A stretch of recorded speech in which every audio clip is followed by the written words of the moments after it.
say good day to you this day of your time. How are you all? All right. Thank you. Once again, we thank each and every one of you individually and all of you together collectively for the co-creation of this interaction this day of your time. We begin this transmission with the title, Dreamworld. Where do you go when you dream? What do you do? Now, as we have discussed a few times, there are many types of what you call dreams. Some of them are just what many people think, where you may be reinvestigating, revisiting the things of the day, processing information mentally, emotionally, planning out certain things, coming to certain conclusions while you sleep that might be easier for you to put together when your conscious mind is out of the way, off to the side. However, there are those things you remember as dreams that your physical mind puts together out of available symbols, available props to help you remember something at least akin to or close to an experience you might have had on another realm, on another dimensional level. For many times you will go traveling out of your body, so to speak, in dream time and come back with a story, with a tale, with an adventure, with an experience that your physical mind puts together in some form so that you can remember that something did happen. It may not always be absolutely representative of what you experienced in the other realm. It will at least be symbolically experiential for you to be able to interpret certain ideas that you bring back with you from those adventures in order to apply them in your physical reality, because after all, physical reality is just another type of dream. Before we continue, I remind you that spirit is your natural state and you never ever leave it. You are there right now, all of you, but a portion of your higher consciousness is dreaming that it's no longer in spirit. And that's what physical reality is. A dream that you are not where you are. It's a projection of consciousness to give yourself a focus that you can allow a certain kind of experience to happen within your consciousness so as to discover yourself from a new point of view in a very particular way through process, through physical experience. And it is very valid as a type of dream. But that's what it is, a type of dream. So, the more you allow yourself more awareness, more conscious awareness, more lucidity in the dream state itself, the more lucid you can also become in the physical dream by bringing back the information that you need to allow you to do so. But let's continue with the idea of what goes on in the dream world. Now, this is mostly happening in what most people on your planet refer to as the lower astral realm, a vibrational level of reality, of spirit reality that is still very close to the idea of the frequency of physical reality, and therefore certain kinds of experiences are more likely than others to be had in the dream world. In other words, being that you are still very strongly connected to the concept of physical reality and not actually dying and going farther into the spirit world, so to speak, not fully waking up in spirit, but touching in here and there, you still will generally create certain kinds of experiences in the dream world, in the lower astral realm, that are at least to some degree reminiscent of some of your experiences in general in physical reality. So, for example, you may decide to hang out with your soul family in the dream experience, having fun, exchanging ideas, sharing experiences, but generally speaking, you will attempt to do so in some sort of familiar setting. So in other words, in the dream reality, you may decide with your soul family to create a kind of house or a party environment or something that seems similar to what you might experience in a gathering in physical reality. You will create this out of your consciousness very quickly, because in the dream world, in the lower astral realm, time and space are not what they are, not experienced as they are in physical reality. So there are many things you can do very quickly as you think of them, so they will appear. And in the dream world, you can have many different kinds of experiences in different kinds of environments. As you imagine them, they will appear for you. So if for some reason you feel like you want to fly, you will fly, creating for yourself the idea of levitation from a physical ground level service and going on a flying adventure through the clouds or over the mountaintops. Or you may decide to visit a neighborhood that has been created by many people who might live in the lower astral realm for a while before they continue on to higher spiritual realms. Many people will create very familiar kinds of ideas of houses or other kinds of buildings and trees and valleys and mountains and what have you, and lakes and streams, with the idea of animals and all sorts of other kinds of beings interacting with them in the lower astral realm to express the idea of what it is they wish to experience there. But again, in the lower astral realm, things are not always exactly as they may appear in physical reality. For example, if you visit one of those neighborhoods that might be created by like-minded individuals in the lower astral realm before they continue on to higher spiritual levels, you may find that every single house in that neighborhood will look a certain way. It might be made out of stone. It might be something from what appears to be the past. It might be something from what appears to be the future. You might find that as you step outside one of those dwellings and look toward the idea of a sunset, that the sun might be blue. The sun might be square. You might have 5 moons in the sky. It depends on what everyone has worked out in that neighborhood for what represents the kind of experience they would like to have while they choose to inhabit the lower astral realm to gain other kinds of experiences. So a great many kinds of imaginary experiences can be had there, and very often you will create very specific kinds of adventures with your friends in the lower astral realm for things that cannot necessarily be experienced in your life in your physical reality. You will allow yourself, perhaps, if you have a house that you dream of having in physical reality, create that house in the lower astral realm and get used to living in it and make changes. This is very close to the idea of what we have called the template level reality, where you kind of design your physical experience and things that you wish to experience in physical reality when you wake up in the morning. We use quotes because you're actually going back to sleep when you wake up in physical reality, and you're actually waking up when you go to sleep at night and have a dream. So the idea is that in the template level, you may decide to arrange things in a certain way to have certain experiences in physical reality when you wake up in the morning on that day or some day in the future. But all of that planning takes place in that template level, in the lower astral realm, because again, it's so vibrationally close to the idea of physical reality, and yet very much removed, because you can have certain kinds of experiences there that simply don't match the kinds of experiences you have in physical reality. Now, in that lower astral, there are also many other kinds of beings, including the idea of those beings on a, well, I'll say lower astral realm, really close to physical reality, still in spirit, but really close to physical reality, of those individuals who may not even necessarily know that they have died. So you can run across the idea of what you call ghosts that may be haunting their old house. You can run across many different kinds of beings there that are playing out certain scenarios for themselves in a variety of ways. Many of you actually interact with some of those spirits. Many of you even help participate with their spirit guides in helping to convince them that they've actually died. These are the kinds of adventures you can have there. But as long as you still remain in exploring the theme of physical reality, you will always maintain that vibrational energy connection to the physical world. You will not really go that much farther into the idea of the higher spirit until you actually sever that connection.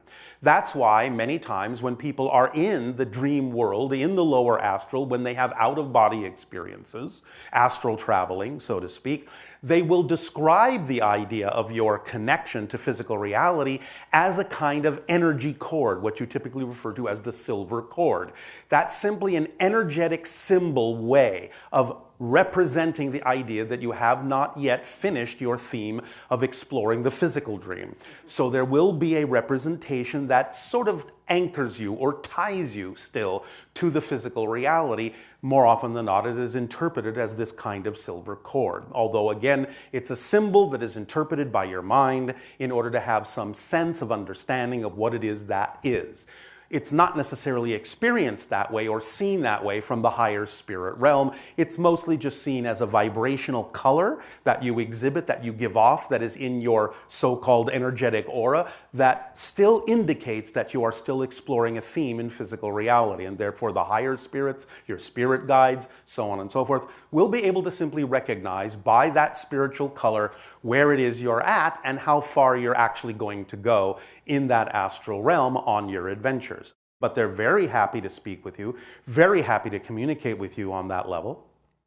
And in that level as well, do some extraterrestrial contacts also occur. Because again, different kinds of extraterrestrials, including us, can alter their vibration in order to experience the idea of the realms near to your physical reality. Being that they are slightly removed from your reality, actually acts as a buffer zone to make it easier to have contact with you and explore certain ideas of what you will experience in your physical reality when you reawaken in it. And so many kinds of contact experiences are actually happening in that dream world, in that lower astral realm. And again, sometimes you may wake up and go, oh, well, I remember interacting with some sort of an odd being in what seems to be some sort of a giant school bus or something. I don't know. That's your mind attempting to make sense from the symbols at hand in your physical world out of what may have actually been an encounter on a spaceship.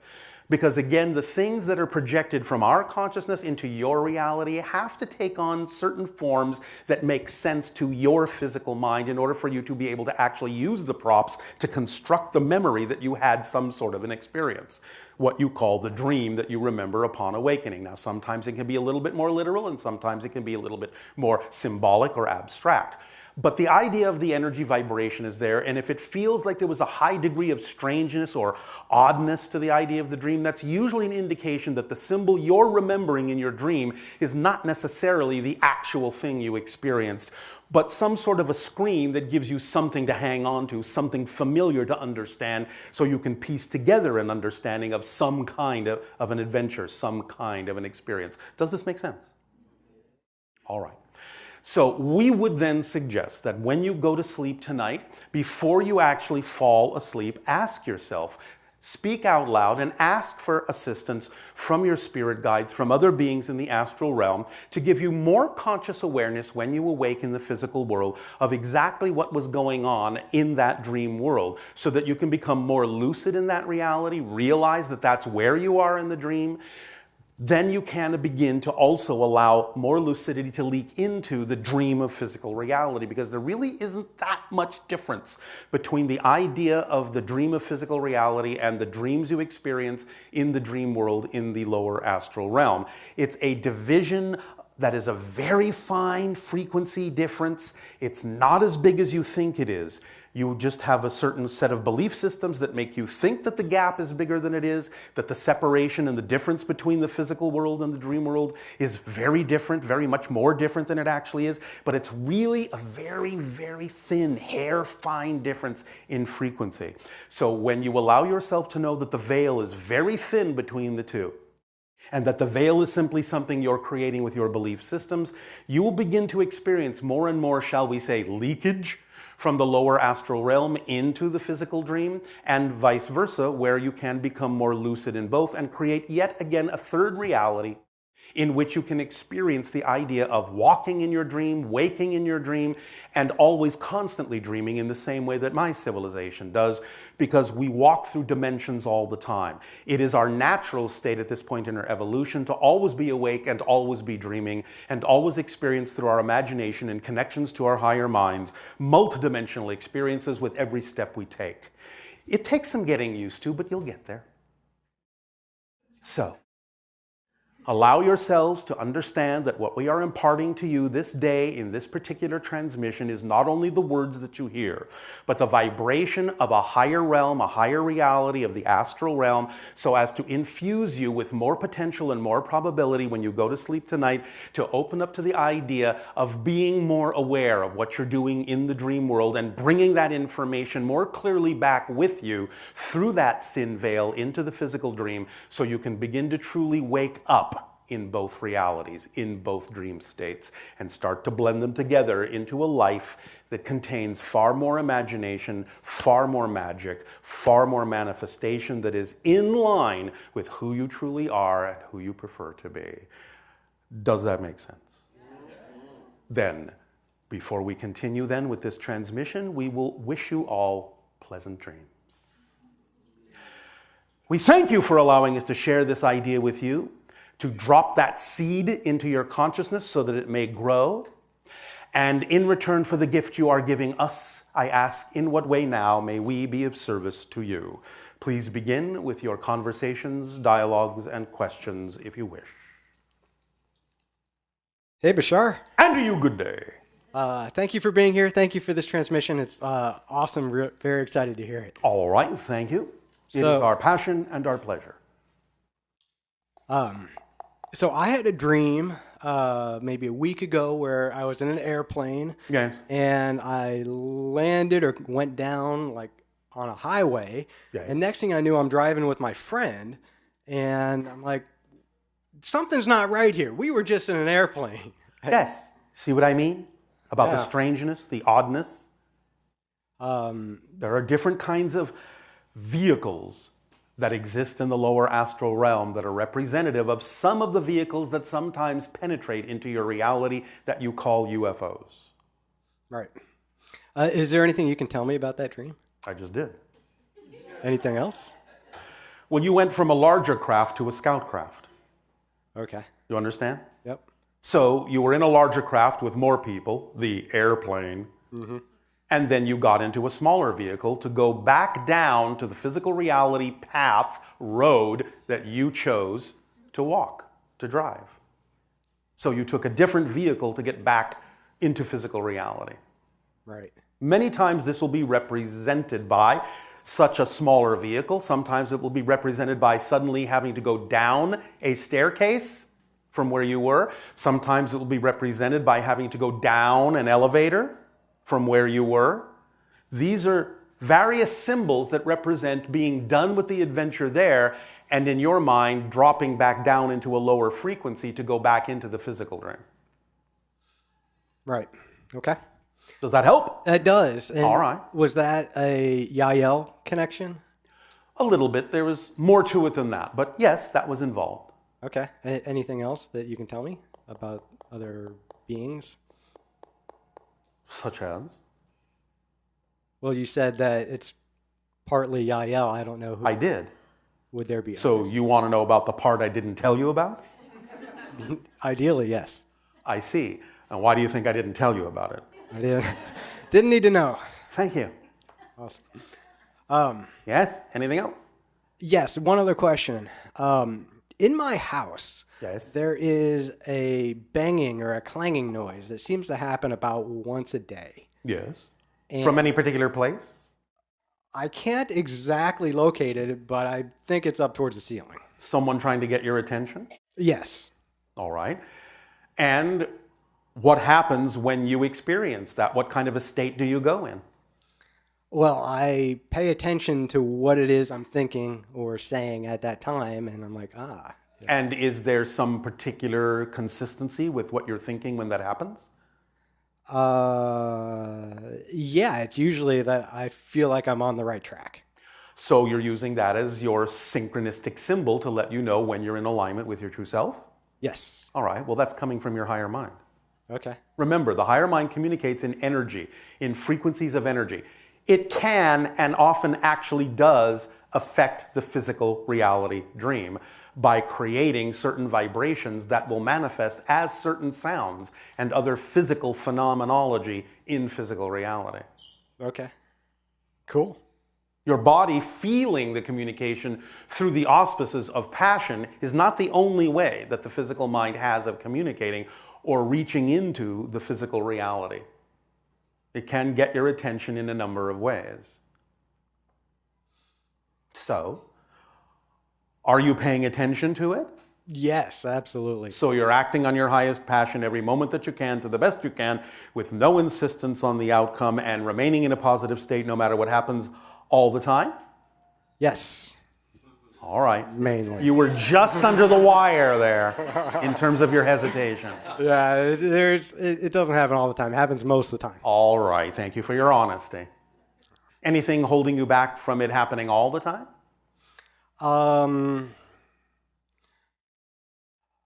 Well, so I've been exploring that, and what All I right. recently came to was, I think, the core belief of I'm not worthy. And why would you still be holding on to that? If you are experiencing your joy and your true self and your true vibration most of the time, what is it about the times you're not doing that that seems so much more real that you would hold back at those times? What's the difference between those times? Where you do feel worthy and so experience your joy, and then in certain circumstances don't feel worthy. What's the difference between those circumstances in your definitions? Well, it seems like I'm looking inward at those times. Which times? The times when I feel like I'm not worthy. And the times when I feel like, or when I know I am worthy, my focus is just on the world outside of me. And so why are you making a difference between the outer and the inner? I shouldn't. Well, it's not about should or shouldn't, but why are you?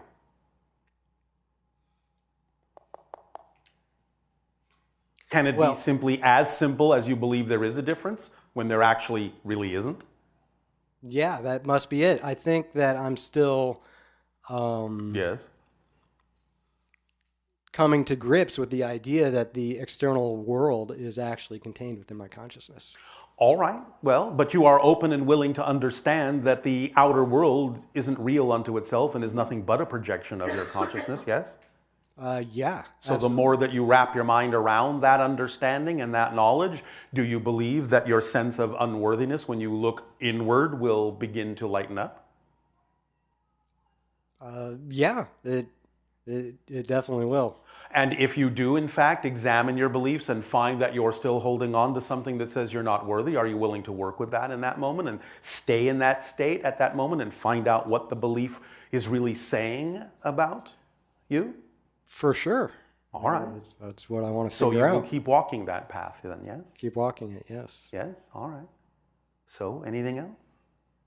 No, I think that's going to do it. Oh, all right, thank you. Pleasant dreams. Thank you.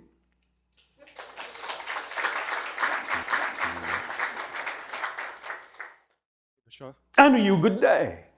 Good. I want to tell everybody and you the trick how I got here. I don't know if you're familiar with the person Neville Goddard. He talked about imagination. All right, and so? So basically, I was sitting there and I was just imagining as if April, I think is her name, right? April already called my name. Yes. And I was actually getting ready to get up. Yes. She called my name. Yes. So this is an example of one of the things that we talked about earlier, where sometimes in the non-physical reality, you will plan out certain things and then get a sense when you go through your as-if exercise, it's because you already know, you already planned that out, and you're about to see it come into manifestation. Yes. And what's funny is, because you're talking about sleep and dreaming, Yes. he talks about that it's really powerful It is. to do that right before you go to sleep. It can be. Is it more powerful than during the day, or is there a difference? It depends on the person. It depends on their biological cycle. Really? Yes. We all have different You do. Now, some of them are somewhat coordinated in general, but nevertheless, there are going to be small differences between all of you individually. Isn't there something that happens in the sleeping state that makes the imagining before the sleeping state more powerful? Again, it depends on how it works for different people and what their belief system filters are all about, what they will allow themselves to understand about that, and how they use it as a permission slip to give themselves permission to open up to more of themselves. Okay. Is it true that it's more important to visualize in first person and as if it has already happened? In a sense, yes, because you're bringing it more into the moment rather than assuming that it's somewhere in the future. But remember that when we describe the idea of how to use the mechanism of visualization, it's very important once the visualization is at its peak and has gotten you into the most excited state possible that you completely and utterly drop the picture. Because you don't actually know that the picture, the image, the visualization that your physical mind was capable of coming up with is actually the ideal outcome for you. It may be symbolically representative of it, but it may not be literally representative of it. And that's why it's important to allow it to get you into the proper state to receive the proper outcome, but to not insist that the picture your physical mind came up with is really the end-all, be-all of what could happen that might even manifest even better than your physical mind was capable of imagining. Would you say that the most important thing is really the state of being, the excitement, and we have said that many times. Okay. State of being is what it's all about. Okay. And about the process of following your excitement? Of acting on it, yes. Acting to the best you can with, again, no assumption, no insistence on what the outcome should be, and finally, remaining in a positive vibration no matter what manifests so you can get the benefit from it no matter how it looks. So I've been practicing it for some time now, some years, and I'm really passionate about it. Oh, all right. I love it. I think it's the truth because I'm really excited about it. All right. And I came to experience that having no expectation, having no insistence. What's the difference between no insistence? Well, you can expect something to happen. You can expect in general that you will have a positive experience. We're simply saying don't insist on the details. Because you don't really know what the details need to be to get you where you need to go.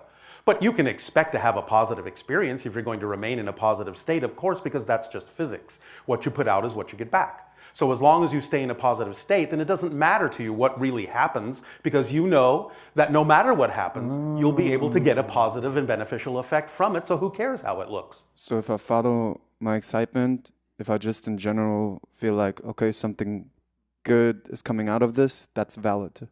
Absolutely, because even if something manifests that you objectively, neutrally don't prefer, don't vibrate in harmony with, you have to know it's got to be there for a reason that does serve you.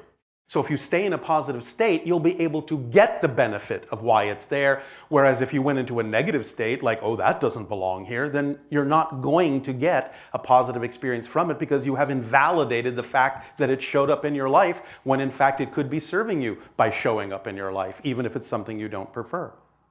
Okay. So yes, it's all about the state of being that you choose to be in that determines what you get out of that experience, no matter how it looks, no matter how it was created, no matter what anyone else's experience or opinion is about it, no matter what old-fashioned definitions may be attached to it from your society. If you stay in a positive state, you will get a beneficial effect, no matter what anyone else experiences. Okay. Yes? You were talking about belief systems. Yes. And I follow you, and I'm sure you know about Abraham Hicks. I do. Yeah. And I was wondering, because I'm trying to combine, combine and not be so confused about. What are you confused about? So what I'm confused is about for example, let's say you have 10 subjects in life, like maybe health, relationship, money, etc. Yes. And maybe 3 of them suck, for example. Let's say, yeah. You understand that's a negative definition, right? That's true. Thank you. What I think for you to better understand my question is, they say that to focus on the one that's positive and keep your focus there. Keep your state there. Keep your state there. While you're dealing with the one that you have defined as sucking. Because the idea is you need to find out why you're defining it as sucking. That's the purpose of that coming up, is to figure out why it's not something that you believe is actually beneficial to you. So stay in the positive state with the things you have that relationship with. At the same time, be in a positive state when you deal with things that are vibrationally incompatible to the definitions you have given it.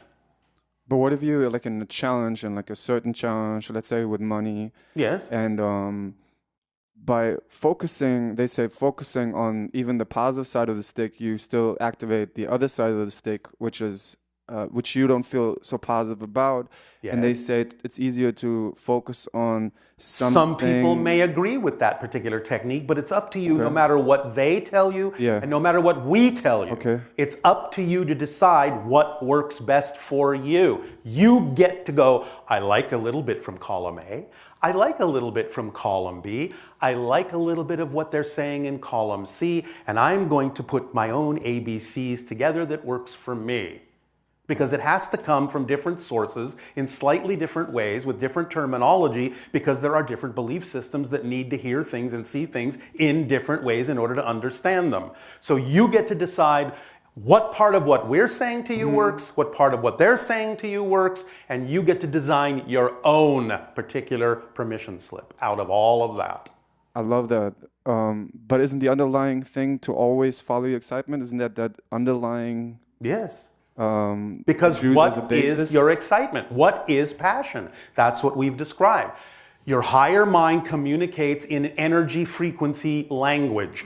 That energy frequency language is translated by your physical body as the sensation of passion, excitement. So when you are willing to act on it, you are responding to the higher mind's message through the language of physical reality, which is action. Therefore, the higher mind knows, oh, he heard me. So I will give him more things to be excited about. Oh. But if you don't act on the passion you've already been given, why should you be given more? Okay, so you would advise us to like pick whatever we are drawn to the most in the moment. Absolutely. That's why you follow the thread of excitement wherever it leads, no matter in what form it comes, because you don't really always understand exactly why it came in that form. Never have an insistence or an assumption that the form the excitement comes in has to come to fruition in the way most people on your planet think, because you don't know why it came to you in that particular way. Okay. Sometimes that thing may come to fruition, but very often, because of the kinds of belief systems people on your planet buy into that block you from acting on things, sometimes your excitement has to come in a form that will simply do nothing more than get you off your butt. I like that. So that you will move, take an action that then puts you where you need to be, so that what actually needs to manifest can manifest. So your excitement will often trick you into being a better self. Okay.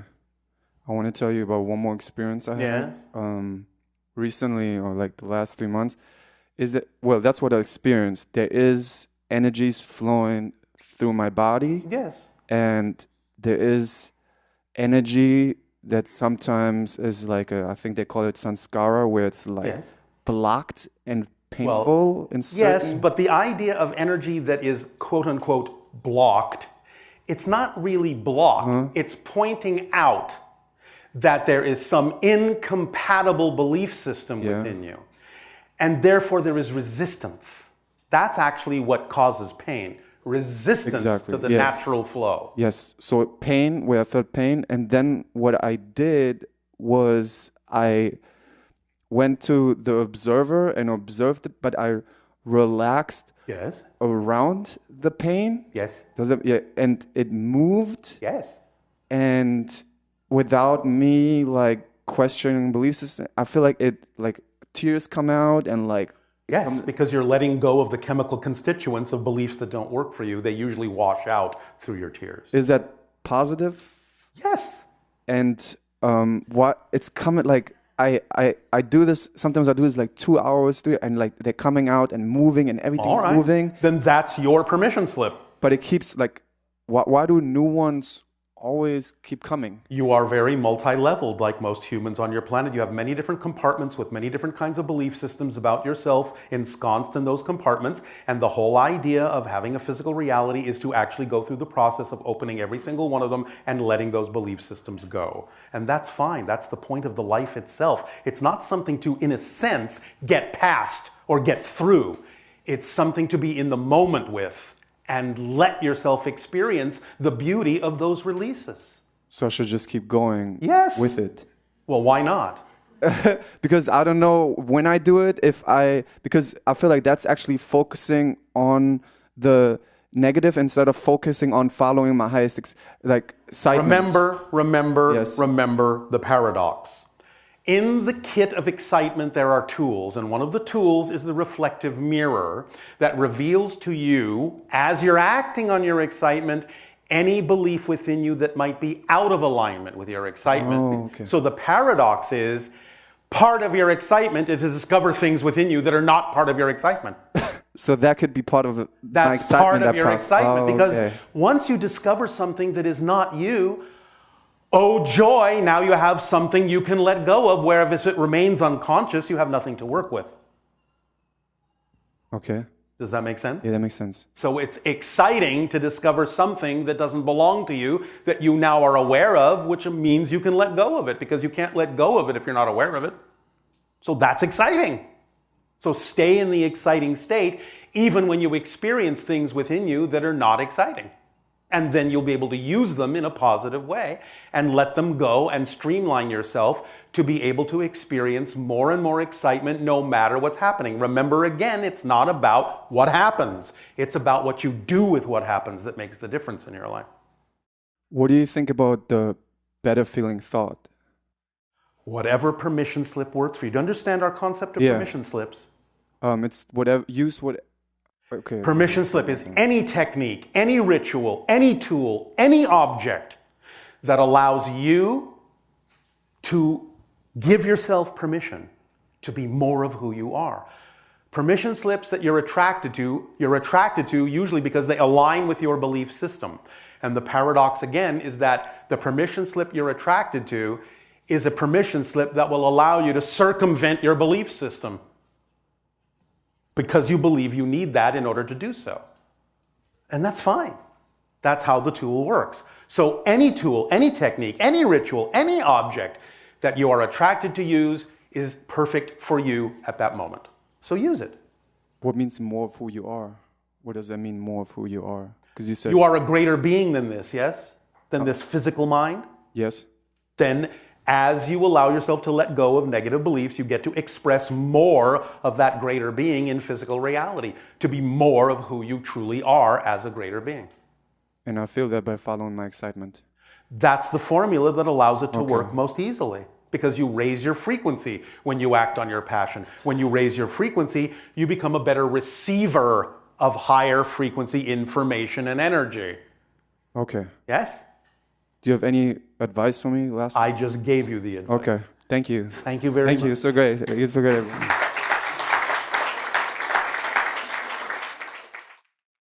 Hello, Bashar. Andrew, you good day. I'm so excited to be here. Oh, I am so excited you are there. I'm really grateful for Daryl and you doing this and passing on your message. I've learned a lot from you. All right, and our deep appreciation to you and all of you as well. Thank you.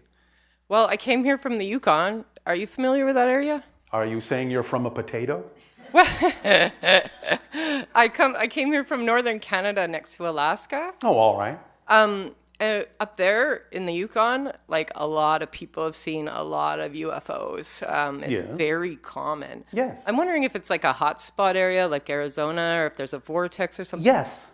There are certain kinds of portals and vortices on your planet in the natural grid of the energy of the Earth that make it a little bit more conducive for certain kinds of passage from one realm to another. Yes. There was a really famous sighting up there that a lot of people I know saw, or their family saw. It was a very large saucer that covered a lake called Fox Lake, or Little Fox Lake. Do you know anything about it? Like who? Yes. Who was flying that ship? Who was in that? Well, there were several different kinds of beings on that ship. Oh, cool. It's an observational ship, what you might call an exploratory ship, taking different kinds of observations and readings of certain areas on your planet to gauge and understand certain things, both in energy levels and other kinds of readings, such as pollution levels and so on and so forth, to see how you're all doing. Interesting. Were there any human beings on board, or? From time to time, there have been, but not as a permanent resident, not as a permanent part of the crew. Interesting. There's also a lake called Ethel Lake there that has a very, it's very significant to the First Nations people up there. And Yes. I feel like it has quite an interesting vibration. It does. Yeah, so I'm curious if that has anything to do with UFO or extraterrestrial activity. It does, and perhaps even more so interdimensional activity. So it is kind of a vortexy, kind of portal-y area. Vortexy portally. I suppose you could put it that way. How would you put it? Yes. Okay. That's wonderful. The Yukon's known for its gold. Like there's a history of the gold rush was up there, and there's still quite a bit of gold mining. Yes. Is there any relationship between these highly conductive minerals? Yes. Okay. Because remember, the idea is that gold is inert, stable, highly conductive, and therefore very conducive to the idea of maintaining certain energy levels in certain areas where there are large deposits of it. It is an eternal metal in that sense. It never rusts, it never corrodes, it never changes. Gold is gold through the ages, through the eons, through the millennia. Gold is gold. So is it like a communication device or just an energetic? It can be used that way. Yeah. But it is an energetic stabilizer. Cool. So it could be used in technologies as well as... Well, you already do use gold in your technologies right. from time to time, but it can be used in many other ways other than the ways in which you are already using it, yes. Right. Does the Yukon have any particular species of extraterrestrial that hangs out there more than It others? has large groups of Sasquatch. Yes! Thank you. You know how many people up there are just going to want to hug you for saying that? So the Sasquatch, are they related to Cro-Magnon? There's a lot of stories about that. They are mostly related to the idea of the early naturally evolved hominids on your planet that you refer to as Homo habilis. Oh, interesting. Homo erectus. Cool. The idea of the ancient extraterrestrials called the Anu, who arrived on your planet hundreds of thousands of years ago, and used some of those early hominid beings to inject genetic material in them and create Homo sapiens, did not necessarily use every branch of the hominid. The ones that were not altered by extraterrestrial genetics continue to evolve into what you now understand to be Sasquatch. Therefore, they are the naturally evolved hominid of the Earth. If the extraterrestrials had not altered the DNA of some of the Homo habilis, Homo erectus beings, today you would all be Sasquatch. I believe it. But they have evolved to the point where they understand how to use interdimensional vortices, and that's why they're so difficult to find. That's also what the First Nations teach up there. They call it slipwalking. They can slip from one reality to another. Is there a whistling? People talk about them whistling. Yes, sometimes. That's part of their language. Fascinating. Yeah. So you speak Sasquatch? Do you guys communicate with the Sasquatches? Or yeah, okay, got it. That's really amazing. Also, wow, I've got so many questions for you, Bashar. There is one particular female Sasquatch in that area that the information on which has actually been downloaded into the channel for his use in his novels. The name of that female Sasquatch is Tsemiquest. Tsemiquest. Tsemiquest. Yes, Tsemiquest. So in that area, you may allow yourself in meditational form, in contacting and connecting to nature and the earth, to open up to the idea of the vibrational name of Tsemiquest and see what happens. Cool. Yes, I hear it is quite cool up north. It is, yeah. That's right. It's nice here in LA. I have so many questions for you. Can I continue? For the moment. Okay. What are thoughts?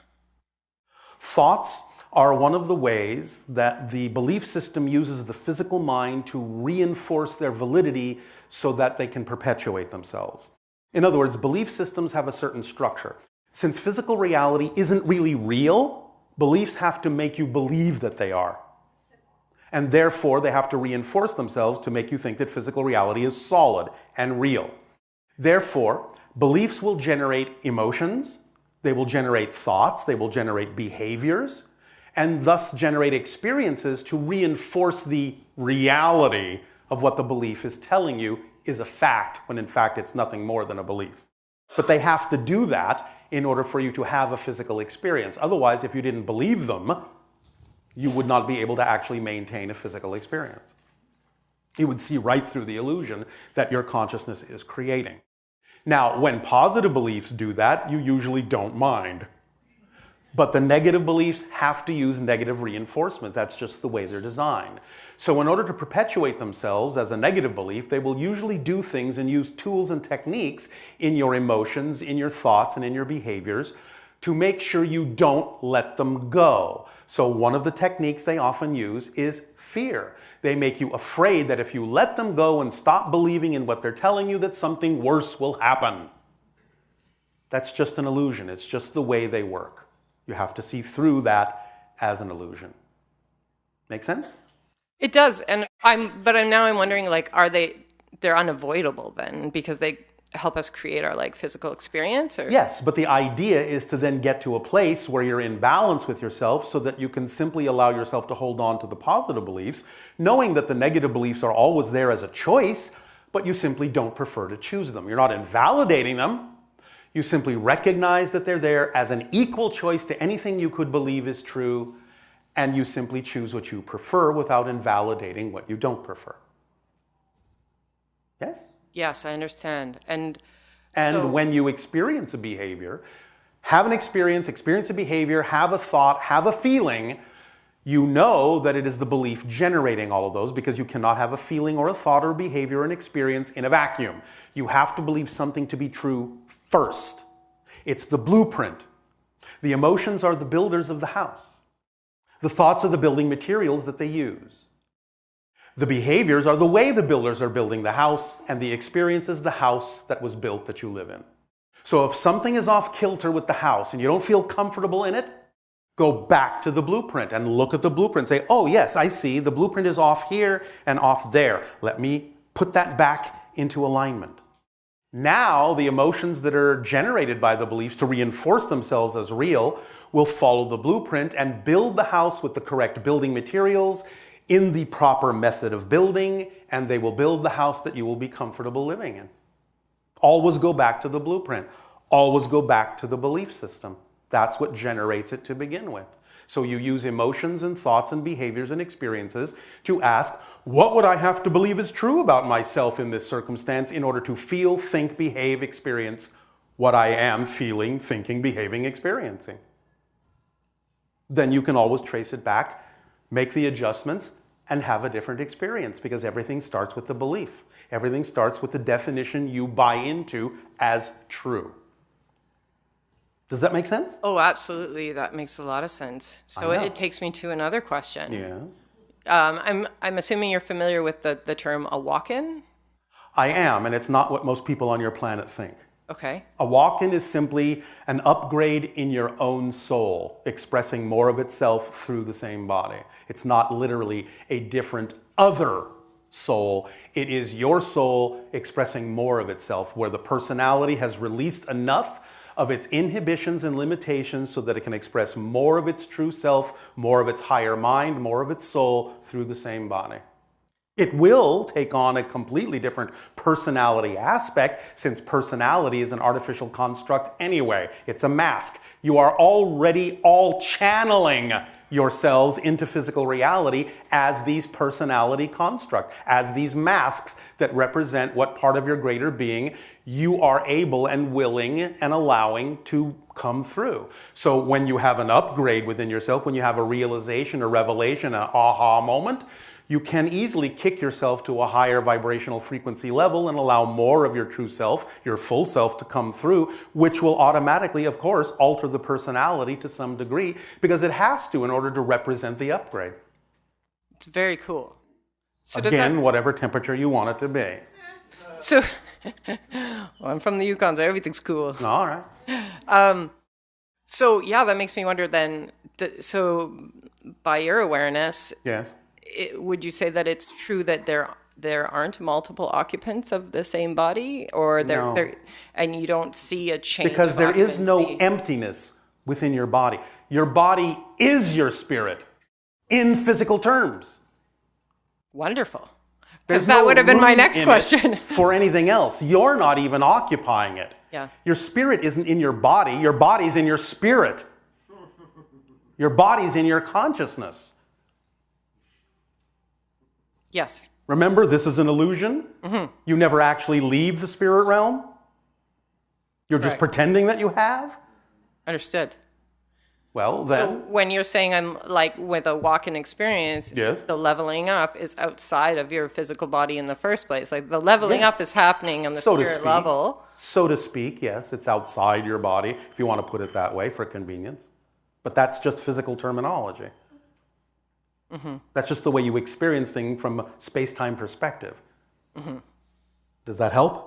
It does actually. It answers one of the other questions that I had. Well, thank you for allowing us to be so synchronous and efficient.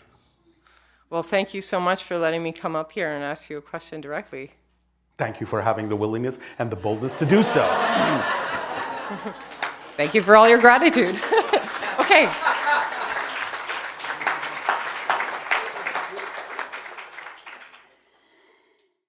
Hello, Bashar. And you good day. Good to talk to you again. And you as well. Recently, I had Daryl on my TV show Yes. for an interview with Ed.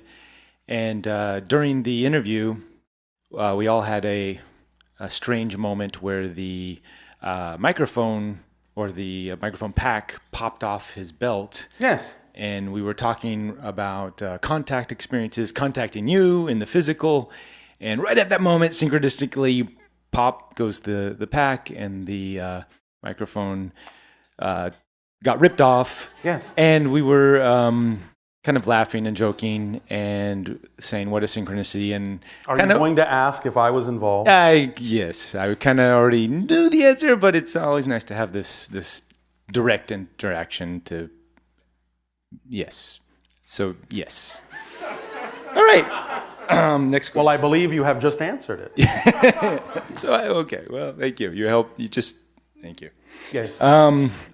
Speaking of dreams, Yes. so in the lower astral realms, you were talking about lower astral realms where the ghosts hang out and these kinds of things. Is that similar to where the hybrids hang out? It's a little bit higher than that. Okay. It's more the higher astral. A higher astral. So when there's discussion of the hybrid realities merging with our realities, Yes. and we're getting closer to Yes. this dream state. Yes. You're actually moving your frequency a little bit more into the astral realm, still thinking it's the same physical realm when it's not. So That's part of the entire idea of the transformation and the ascension going on your planet at this time, is that you're actually no longer in the physical reality you used to be in. You're at a different level of it. You're at the level of it where the people, let's say from 500 years ago, would think you were ghosts.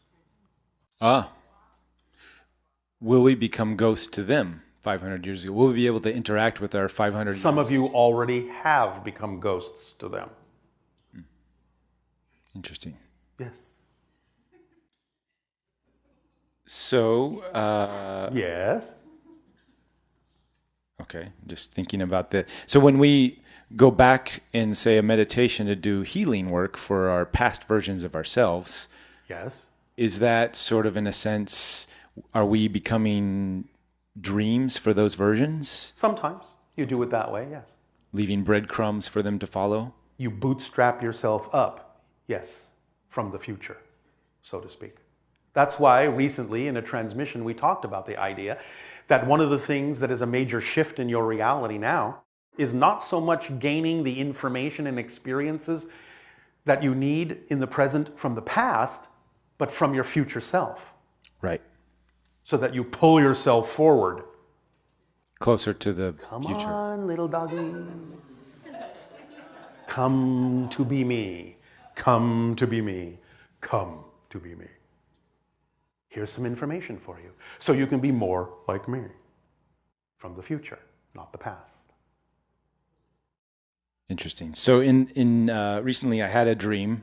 It was Yeah. actually a few weeks prior to the Crystal Skull event you had with the Mitch's Hedges skull. Yes, Not really making the connection until like the day before the event. that's all right. I had a dream of a very vivid, realistic dream of a UFO coming over a cliff, coming very close, and then projecting a hologram Yes. of a skull. Yes. on my right. And Yes. The template for the original Master Skull. interesting. And then Keep saying that. well, all of this is so interesting. It is.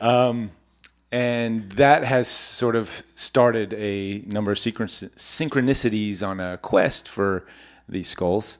And Yes. And are you having fun on that quest? very much. Oh, all right. I'm kind of busy with my show, so I'm trying to get that off the plate. Isn't that part of your quest? It is part of the quest. All right. It is. It is. And so, Yes.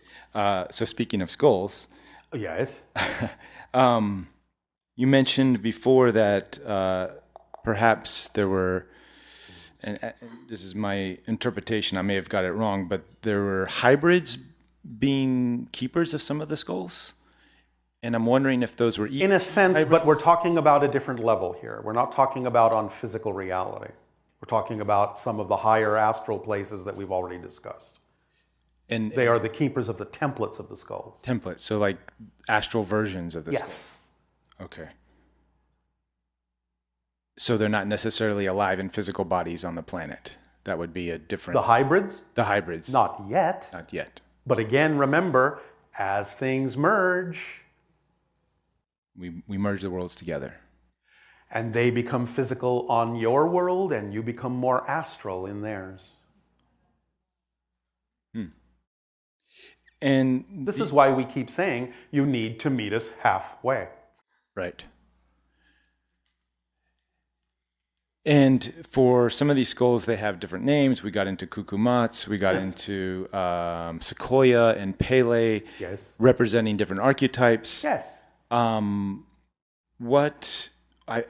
Maybe this came across before, I may have missed it, but what did the Pele skull represent? What archetypal energy?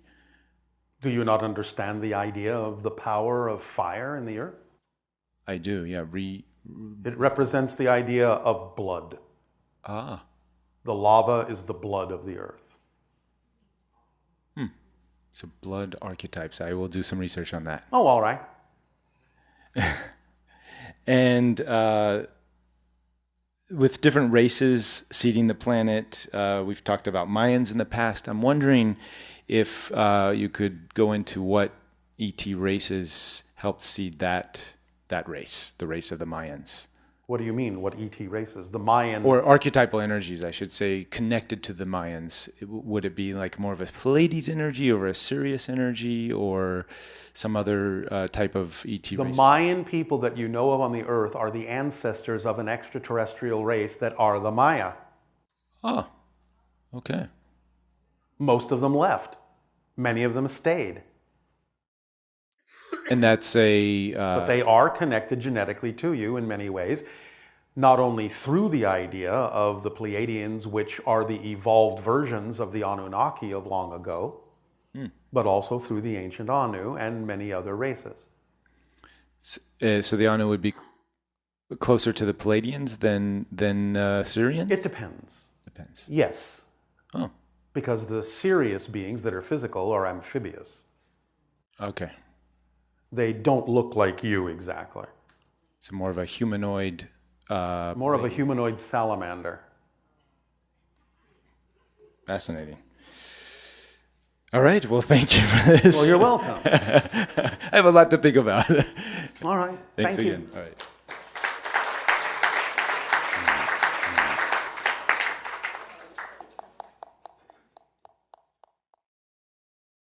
Hello, Bashar. And to you, good day.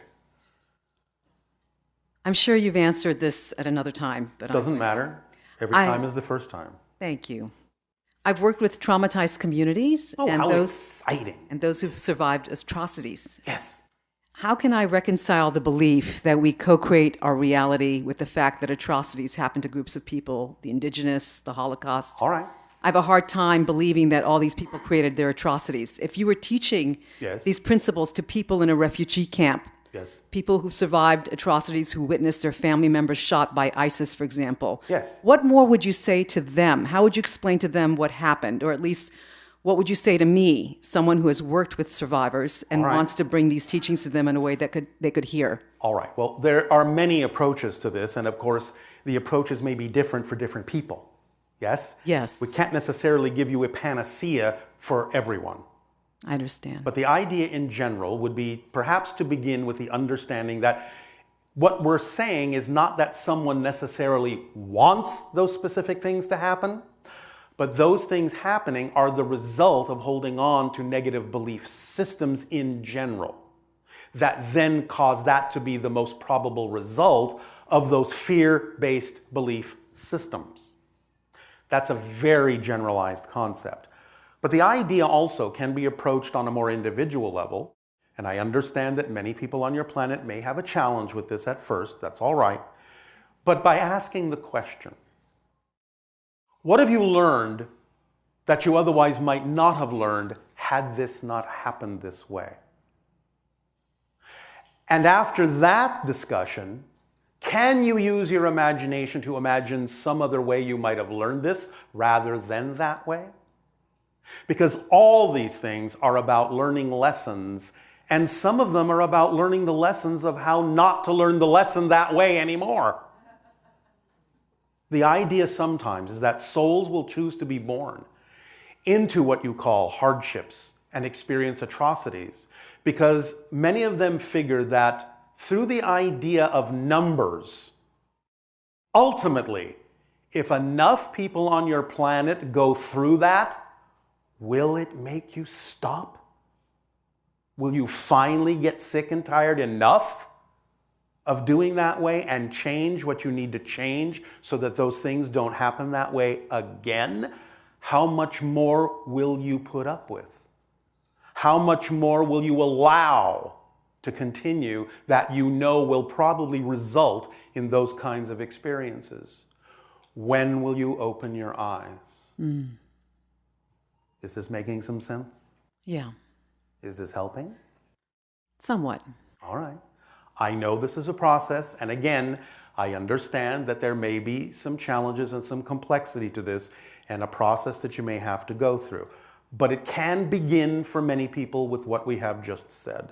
Getting them to examine their own fear-based beliefs about their sense of worthiness or lack thereof can be a beginning. And again, please understand, it doesn't excuse a perpetrator for someone to realize that they need to take responsibility for their part in co-creating an experience that they may not prefer. That's not an excuse of the perpetration. Yes. Because it's up to the perpetrator to be strong enough to refuse the call from someone who considers themselves to be a victim. Because it takes a victim to make a victim. You understand? The chain must be broken by someone willing to finally take responsibility for their part in the co-creation before their eyes can be open enough to realize that the perpetrator is also a victim. Yeah. Yes? And when you understand that, you'll be able to break the cycle. I understand it in myself. I've had a hard time teaching it to people who are themselves. I understand Identified again as that it victims. may be a challenge for many people because of the belief systems they have ensconced within themselves. Because for many people on your planet, they have been taught that it's much easier to simply continue to play the victim card. But that's actually a belief in lack of self-empowerment. That's where it starts. A feeling of disconnection from source. It's important to teach people they are as powerful as they need to be to create whatever they need in life without having to hurt themselves or anyone else in order to attract or create it. It's about letting people understand how things work, and that even when they feel out of control, the true paradox is they actually have to be in control to create an experience of being out of control because they're controlling that. And when their minds are open to the power of paradox, and they see that they can never actually be out of control, but that they can use their control to create an experience of being out of control, and they see the difference between those two states, they will begin to wake up and take some more responsibility for what they create in their lives, or what they are afraid they will create in their lives, which is tantamount to the same thing as wishing it to be so. Because people who believe they are victims truly believe that in their heart of hearts and truly find themselves unworthy will go out of their way to prove it over and over again by attracting perpetrators who are too weak to refuse them, to drive the point home that you should feel sorry for them because, see, I was right, I'm a victim. Is this helping to dissect this a little bit further? Yeah, I mean, part of the challenge for me is having worked around human rights, people working in the human rights field, who then have accused me of being blaming the victims when I try to empower. And all right. so there's this. That's your challenge to find ways of describing what we're describing to you in this way. But that doesn't guarantee they will understand you because, again, sometimes those people shout the loudest who also believe themselves to be victims. But you may never get them to understand that, and that's all right. Okay. All you can do is do what you do. You share, you give people options. That's how you help. What they do with the information you share is none of your business. That's right. Because it's their path, and you have no idea what they may need to experience on their path. But I can guarantee, and you can guarantee, one thing. Whether they learn that in this life or not doesn't matter, because everyone is an eternal and infinite, indestructible being, and if they don't get it now, they'll get it somewhere. And it's not necessarily your job to say where, how, or when. Just give them the option and let them deal with it when they believe the timing is correct. And it may not be in this life. But as long as you've given it to them, at least it's in their toolkit. And maybe somewhere down the line in this life or some other level, they will sweep away the dust and see the beautiful gem that you have left for them, finally recognizing the gift that you gave them. Thank you. Thank you. That's very helpful. All right. Another question I have is, there are those traditions, and I'm sure you've again answered this before, traditions that teach us that it's important to become free of desires. And Well, so again, terminology may be confusing. Okay. The idea of desires, of course, like any word in your language, can mean positive and negative things. So again, if there is the negative use of that idea, then yes, of course, it's important to be free of that to some degree.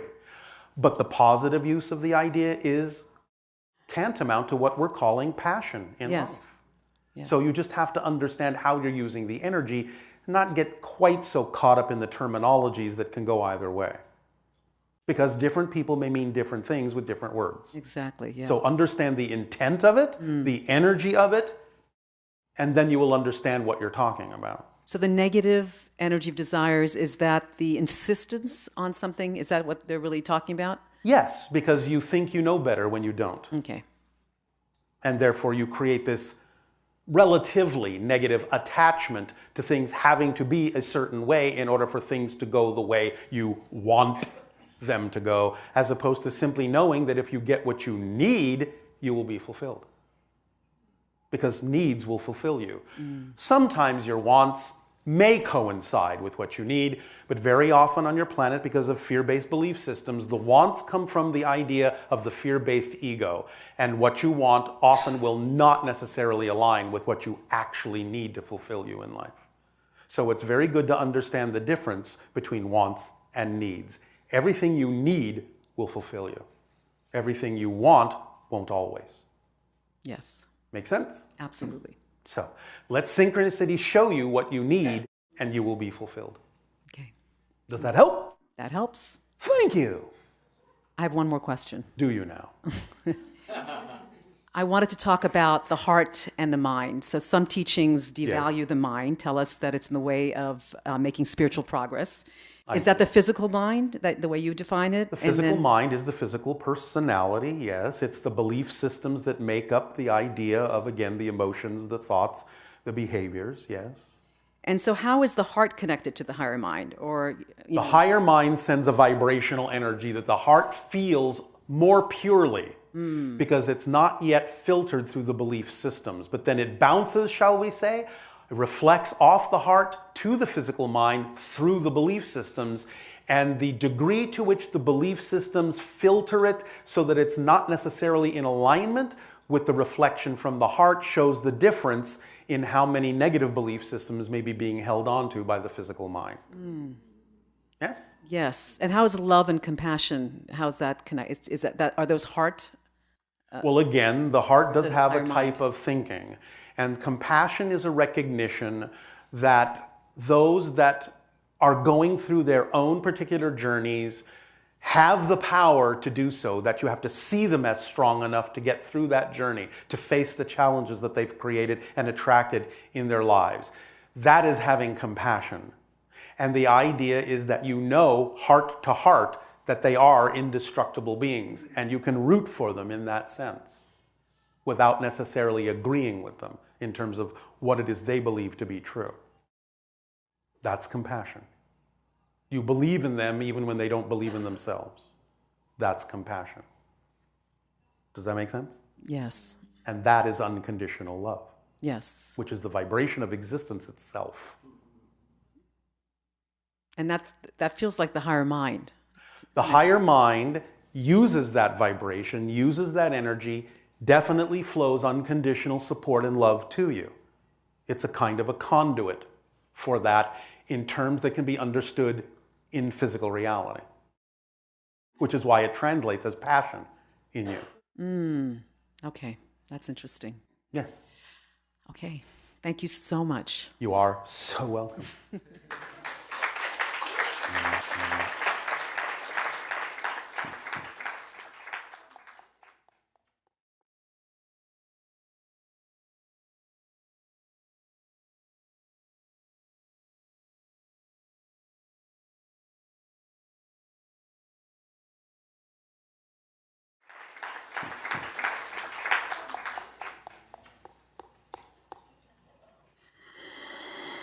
Nice to meet you. And to you, good day. So Daryl in a video said that he had an experience with a UFO. My ship. That's correct. Yes. Yes, I know it's correct. Thank you. I, in the late 90s, with my mom and my stepfather, saw a very similar ship in New Jersey. Yes. Actually, a very similar experience entirely, where it shot off in outer space, at the speed of light. Daryl said that that experience took him to now be a channel. Yes, it began him doing research that ultimately led him to understand that channeling existed, and therefore was willing to go into that particular experience of learning that as part of his research, which then fulfilled the agreement that was made for him to do this with us in this life. Right. Was there a purpose in which I had that experience? To some degree, although it might express itself somewhat differently. I believe that from that experience is what put me on a path of being somewhat agnostic. I didn't resonate well with many different religions. Yes. And I didn't really look too far into spirituality until this last year. Yes. Probably due to this last year being a very horrific time for myself. Oh, horrific. How exciting. And what did you learn about yourself from that experience? Well, I think one of the reasons why I shunned religion is because it wasn't very tangible to me. All right. Where when I realized that spirituality and extraterrestrial 5-dimensional beings are somewhat intertwined, it gave me a sense of realization that this is something tangible. Yes. Obviously, because I had a physical experience with exactly. it. Yes. Where do you want to take it? What do you want to do with that experience? How do you want to express it? It's actually led me on a much different path in my life than I ever expected. Yeah. I guess one of my questions for you is that when you go through dark periods in life, I'm personally going through something that is an ongoing legal issue. Oh, how exciting for you. Are you looking at it that way? Yes, I actually now am. Thank you. However, so not so dark anymore? It's actually one of the most enlightening experiences of my life, and has been. Thank you. I'm very excited more in my life now, even with this whole entire dark looming thing going on. If it's enlightening you, it's not so dark, is it? The outcomes are still very scary. Why? Well, don't you trust your synchronicity to bring you what you need? I do. Well, you can't say I do, but. Because to say I do but means I don't. So you do or you don't. Trust the way your life unfolds. Trust that synchronicity is going to bring you what you need in a way that you can use it to your advantage. Yes or no? There's no middle ground to that. Is that what you would define intuition being? Intuition is part of the communication between your physical and higher mind. But a stronger indication is the passion that we talk about, because that's unmistakable. How can you decipher your thoughts between your intuition? Do your thoughts resonate with the idea of alignment with your passion? Well, sometimes negative thoughts creep in that you have. That's fine, because if they don't creep in, you won't know they're there, and then you have no way of letting them go. So you have to stay in that moment when they creep in, not try to get past it. Stay in that moment and find out what you would have to believe is true about yourself in that circumstance that you would experience a negative thought. Because it doesn't have to be experienced that way. You're choosing to experience it that way by holding on to a belief that filters your energy in that way. So if that's not what you prefer, find out what you believe to be true about yourself and realize that that's not a belief you prefer to hold on to. Can you manifest future outcomes when other people are co-creating a negative experience for you? Can you manifest something different than what they're assuming will happen? Right. Absolutely, because it's your reality, it's not theirs. Can you tell me if it's going to be a positive outcome given my situation? Well, if I said no, that it wasn't going to be, are you telling me that you'd be willing to believe me? No, actually. Thank you. Then I guess it'll be positive, won't it? Don't give me your power. I don't need it. I don't want it. It's yours. It doesn't belong to us. It belongs to you. Use it. It's yours. Do you have any idea what starseed I am? Repeat the question. Do you have any idea which starseed I am? Which star seed? Yes. People. You mean what star systems you have connected to? Yes. You don't come from anywhere but Earth. Do you understand this concept? Right, I am an Earthling. You are. Right. But you make connections to other civilizations, and you're connected to some of the ones that many people are connected to, such as Orion and Sirius and the Pleiades and so forth, and some other ones, and of course hybrids, or we wouldn't be having this conversation. Right. I read The Bringers of the Dawn, which enlightened me to the Pleiades. Yes. And in fact, as soon as I heard the word Pleiadian, it resonated with me. So you sparked. Right. All right. Well, why don't you stay in that spark? In fact, one of Daryl's videos, well, I guess your video as well, had a huge... Thank you so much. A huge spark in me as well when I realized that Daryl had the very similar experience as me. Yes. It actually made me cry, quite honest with you. Oh, all right. Well, thank you. It validated, my own experience. Yes. Let me see here.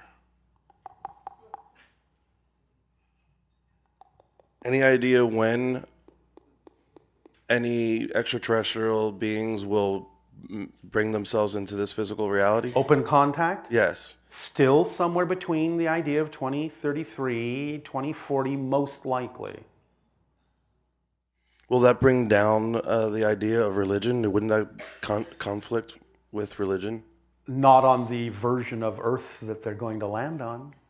It'll already be meeting them halfway. Remember, there are simultaneously multiple versions of Earth. So the versions of Earth that may not be able to resonate to that won't experience a landing, won't experience contact. The versions of Earth that do resonate to it will. Which version are you going to be on? Staying in the concept of dreams, what are reoccurring dreams? Do they have any different meaning than other ones? Yes, and of course it can again mean many different things. It can be representative of kind of a touchstone where you keep touching into something that has information for you. It may be the idea that you attempt to tell yourself something, or the higher mind is telling you something that you're not yet paying attention to, so it will tell you again and again and again until you understand the symbolic meaning in the communication of the dream. It can be for many different kinds of reasons. You have to take it on a person-by-person basis and also understand the symbols of the dream. What about if you have a dream that completely does not resonate with you whatsoever? Such as? For example? For example, you're doing something that's, or something's happening to you that it's an awful thing to think of. Such as? I don't know. Like, I've been shredded by Freddy Krueger in my dreams. I mean, Oh, how nightmares. exciting! So, since that symbol actually represents the idea of being afraid to dream, yes? Yes. Hello? Being afraid to dream. Being afraid to live your life as fully as you could. Mm-hmm. Because you think you'll get shredded. I once had a dream where, I was in a building and there was an earthquake going on, and then all of a sudden a tornado comes around and I start floating in the air, and then I always wind up like, okay though. There you go. Is that some... There you go. You always wind up okay when you stay in the proper state. It doesn't matter what happens. It only matters what you do with what happens. It only matters, literally matters, what state of energy you're in. That's what creates matter. Right, stay in your excitement, correct? That's what creates the matter you experience physical reality to be. How do you live within your excitement and not live within fear-based thoughts when the 3D world provides you with very scary scenarios? Do you understand that the 3D world is not real? Yes, I do. Are you sure? But I'm still living in this reality right now. Are you? It feels like I am. So you believe you are. I guess I choose to. Thank you. So can you understand that just because you might see other realities that people choose for themselves, just because you can observe it, that doesn't mean you're in it. It just means you're looking through a glass wall at it. So you can see it.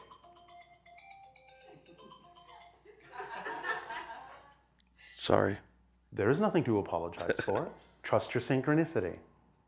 What did that mean for you? It meant not much. Come on, use your imagination. What were you talking about before that? Let me finish. Just because you can see it doesn't mean you're in the same reality. It's like looking through a glass wall. So even though you can see what's going on that you don't prefer, it doesn't mean it has the ability to reach you and affect you. Right. I've been trying my best to practice, controlling my thoughts because... It's not about controlling your thoughts. It's about letting them happen and being okay with that, because you know that whatever comes up, you can deal with it in a way that will give you a benefit. It's not about suppression or control. It's about surrendering. Because surrendering is not giving up control. Surrendering is surrendering to the control that's already built into you. It's very interesting you're saying that. I recently got my Akashic records read, and Are they vinyl? Your Akashic records? Are they something? Is Akashic records something? Akashic records is an old-fashioned way of understanding that everything and every single bit of information exists right here, right now, and is always accessible to anyone on whatever frequency is representative of the information that they seek. It's not actually a different place unto itself. I thought it was is right here, right now. I thought it was a direct communication to your spirit guides. Is that not true? It can be used that way. But again, that's just a permission slip way of defining or describing it. It's just a way that makes sense to your space-time sensibility. Everything exists right here in an absolutely dimensionless point with no space to it at all. And right now, in an absolutely timeless moment with no time to it at all. But because of the way that you filter your consciousness, you create this illusion called space and time, so that you can experience yourself through process in this particular way to discover new perspectives of yourself that you otherwise might not experience. So however you frame it, whatever definition you give it, is just a definition. It's just a way of experiencing it. It's not necessarily a description of the underlying mechanism that creates it. It's very important in this day and age to understand the great difference between a definition of an experience and a definition of the causal mechanism of the experience, which might be very different. Very different. For example, the example we have often given is the idea of telepathy, or what we refer to as telempathy. Because the idea is you do not read someone else's mind. That's the old-fashioned, outdated, medieval definition. Because that's the experience in the way it seems to be happening. So people say, oh, I'm reading your mind. That's how it feels, but that's not a description of the underlying mechanism. The underlying mechanism is that when people are operating on a similar wavelength, when they're in harmonic resonance at a certain frequency level with each other, they have the same thoughts at the same time, because that's what that frequency level generates. Therefore, you're not reading their mind, you're reading your own mind, but you're having the same thoughts that they're having simultaneously. That's why people who are in love with one another often know exactly what each other is thinking, finish each other's sentences, and hardly have to say a word to know exactly what's going on, because they're on a similar wavelength. That's the mechanism. But we understand that when you have the experience, from your physical space-time perspective, it feels like you're reading someone else's mind. But that's not an accurate description for the mechanism that causes it. Very interesting. Yes, that will do for now. All right. Thank you.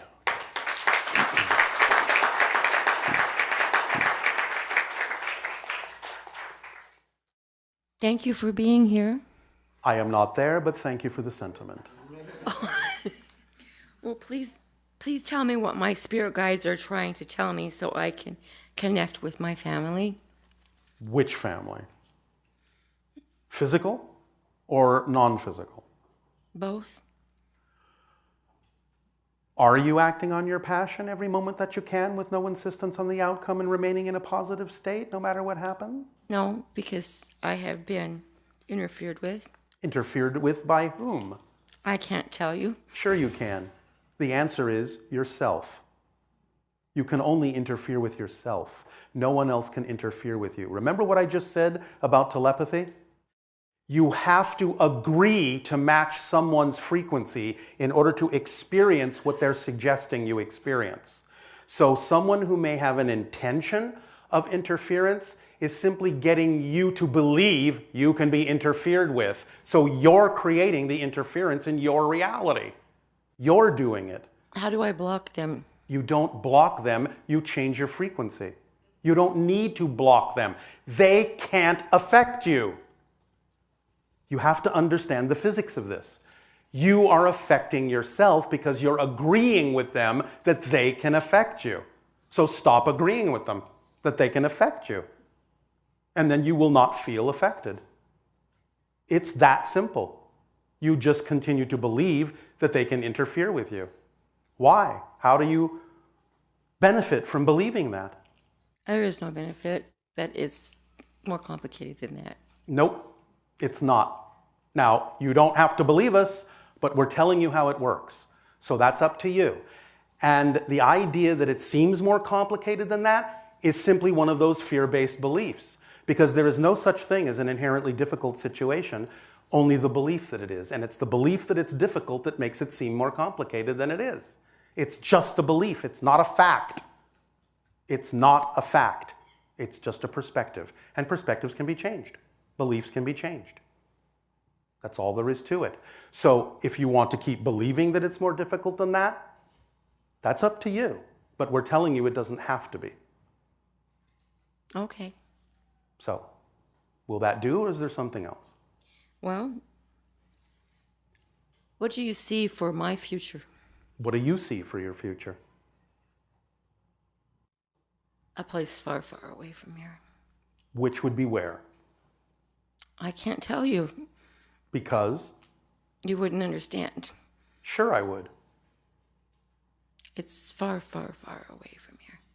Are you talking about another dimension? Or are you talking about something on Earth? Not on Earth. All right, so why wouldn't I understand the idea of another dimension? No, I'm not saying that. What are you saying? I'm just asking you what you see from Do you understand right now that you are not being clear in your own self-communication? You're being mysterious. You're hiding things. You think others won't understand you. You're isolating yourself, and that's why you feel the way you do. I'm isolating myself because some have made me feel that I No one has made you feel anything. You have chosen to feel that way because you choose to believe they can make you feel that way. You're not getting how this works. You are this close to freedom, but you're refusing to understand the mechanism. Have you ever heard the phrase, we go back, we go forward? So? How far back do you think I go? Far back? Mm-hmm. You're eternal, you're infinite. Time is an illusion. Okay. You live in the moment. You exist now. Well, can I say one thing? You can say whatever you wish. I work as an environmentalist, and I'm concerned for what I see going on the planet. Then do something about it. I do. I work online to wake others up. But you're not working with a clear heart. You're not working from a positive place. You're working from a place of fear. How is that helpful to the environment? Oh, I'm sorry that you see it that way, but it's not that way. You're the one that sees it that way. Listen to yourself. You're on the verge of tears right now. You're saying that people interfere with you. You're not approaching this from a positive point of view. You're not approaching it from an indestructible knowledge of your true self. You're approaching it as a fragile being that can be interfered with. That's not helpful to the environment.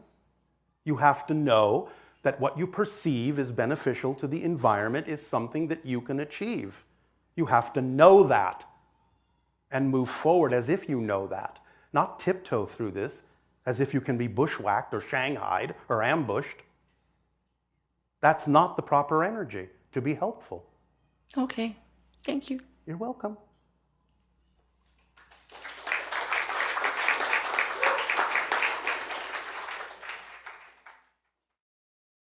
Hello. And to you, good day. Good to you. Going back to the questions about dreams. Yes. I've been experiencing very vivid dreams most of my life. Yes. Very picturesque, very much details, and I remember. All right. them. How exciting. I know. I love it. I think that's great.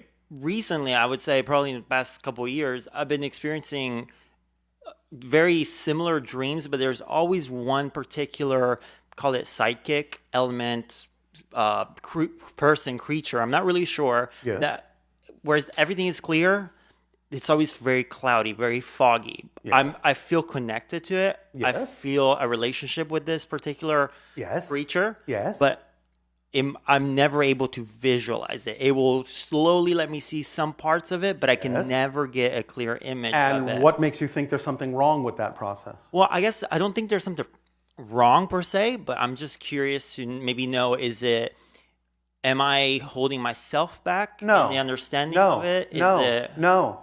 Okay. You're being given as much as is appropriate to give to you, as much as you need to know Okay. at any given moment. It'll keep going. It'll keep expanding. It'll get clearer. You have to trust the timing. Okay. That's all. Okay. Yes? Perfect. Makes sense. Anything else? Yeah, sure. As far as it kind of sparked my interest when you started talking about the Mayans and I guess previous Maya. culture, Maya. One of the questions I have is back in Italy, one of the major populations that is extinct now was the Etruscans. Yes. And there's in some of the I guess the records that we have, they do indicate interactions with extraterrestrials. Yes. From time to time, they had them. Okay, so I guess my question is, were they just exposed to extraterrestrials, or did they have any connections with it? Are they involved? You all have connections, but yes, in terms of your classic idea of interactions in physical reality, now and then they experienced interactions and contact with different forms of extraterrestrials. My next question is, before we fall asleep, Yes. can we ask to meet or together with the energy of our prior past lives? In other words, are there They're steps? not prior. They exist right now, so of course you can connect. Okay. Everything exists right now. There's no such thing as the past. There's no such thing as the future. That's illusion. What you call past and future are simply different parallel realities that you consider to be the past or the future from your particular space-time perspective. But they all exist right now. That's why you can connect to them. If they actually were in the past, you'd never be able to do so. Understood. And so that would tie in also with family members or friends that might have passed away. Whomever. Got it. Perfect. And then my next question is, if the goal is to raise or increase our vibration, will there ever come a time in this life, in which we can master the tuning of our frequencies, much like we would change the radio dial? Yes. Okay. And many people on your planet can already do so. You already have certain kinds of teachers and masters who have that kind of control, do you not? Shamans and so on and so forth. Okay. Yeah. So yes, of course, the potential exists within all of you. And the secret is, you're all doing it all the time. It's not that you have to learn to do it. You have to learn to become more aware of the fact that you're already doing it. That's the secret. Okay. Because you're shifting billions of times per second through billions of parallel realities per second. So you're already changing completely, moment to moment to moment to moment to moment. All you have to do is let your mind catch up to the fact that that's already going on, and the world will explode before you into a magical experience. Understood. Okay. Does that help? Yep, it does. And? Thank you. Thank you. You're welcome.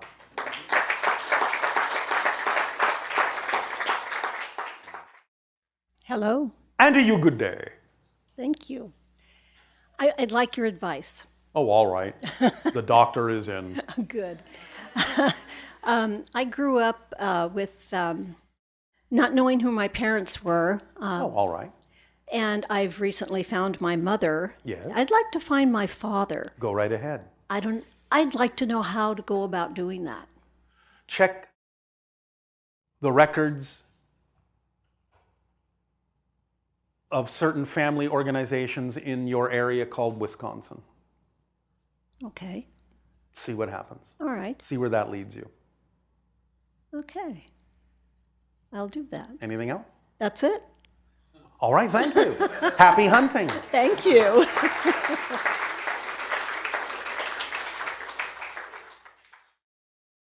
Thank you for having me this evening. All right, and to you, good day. Thank you. With having to do with dreams, for as long as I can remember, I'll wake up just really scared. Sometimes I'll be screaming or hyperventilating, or how exciting for you! Just crying Yes. very scared. And do you feel out of control? Yes, All and right. I won't even be able to remember at all what I've dreamt about. Do you understand the idea of what we have termed the hybridization agenda? Not really. Do you understand the term alien abduction? Yes. You're part of it. Can you explain more to me, like in what aspect? Well, you have agreed on a certain level of spirituality to participate in the evolutionary program of the Earth, where beings from a parallel reality that you call the Greys will usually take people, such as yourself, aboard their ships and extract DNA material, genetic material, to create a hybrid species that will allow their particular culture to continue, because they pretty much destroyed their own culture and need viable human DNA to continue their society. They have created many forms of hybrids. You are part of that program in terms of donating your particular genetic material to the creation of many different forms of hybrid beings. But the idea is that this has been going on for quite some time, but you've never really been given the tools to understand that from another level you made an agreement to do this. And so anytime that these beings come and take you from where you are aboard their ships or shift you into a different reality, you feel out of control because you don't really know what's going on, or your physical mind is simply in the dark. But there's really nothing to be afraid of. You can actually ask for more awareness of what is going on so that you can have these experiences with more consciousness and on your own terms. That actually reminded me of, I was at the Contact in the Desert in Joshua Tree. Yes. And you had mentioned that because of the higher frequency levels that we might feel afraid. Yes. And I actually, right around the time, I believe it was like 12 or 1 o'clock, that you had said that to expect something. Yes. I became very afraid, just terrified, the most Yes. afraid I've ever been in my life. I just Yes. wanted to leave. I told my boyfriend, like, forget our stuff, just leave our stuff. We have to go. Like, Yes. And This is one of the reasons why we don't have open contact with all of you yet. Because the idea is as follows. Now, certain beings this doesn't happen with. Especially doesn't really happen with the Greys exactly, although there's a form of it. Remember that your body has a form of its own consciousness. And one of the things that is very strong in the human body is the idea of a survival mechanism. The fight or flight mechanism. When it senses something that may be, in appearance, something that can threaten your survival. The energy of many extraterrestrial beings, including our own, is on a much, much higher frequency than yours, because many of you are compartmentalized, fragmented within your consciousness. You're not coherent, you're not integrated, so your frequency is relatively low compared to ours. When you believe or feel the greater field of energy that we possess coming into contact with your fragmented field, it tends to force certain things to the surface that you haven't integrated within yourself yet, and that can cause a fear, fight or flight reaction, a survival mode reaction in your body that makes you run. Yeah, and it was strange. We just went like right down the street, like maybe not even a mile away from the actual campsite. Yes. We were at, and then I felt much better, and Yes. It sounds strange, but I felt like I had a positive experience. I got a lot of information. You did, especially knowing that that energy showed you that you're still unconsciously holding on to certain ideas and definitions and beliefs that don't allow you to fully release and be yourself and be free to have the experience in a more positive way. So it's about examining the idea of what you're really afraid of and letting those things go so that you can be more of yourself and raise your frequency. Know that you're in control of this. Know that you made an agreement and that you can, again, participate in this on your own terms with more conscious control and awareness. But that process is going to take as long as you're willing to allow it to take. Yet, again, you are willing to see that you have learned something. So that's a step in the positive direction. Okay. Yes? Another thing. I used to be very confident in myself. You're still confident. It's just that you're now confident about your lack of confidence. I'm serious. You cannot be not confident. That's not possible. You're always confident about something. It's just that now your belief systems are revealing themselves to show you that one of the things you are most confident about is that you lack confidence. But you're confident about that, so you don't lack confidence. There's the paradox for you to play with.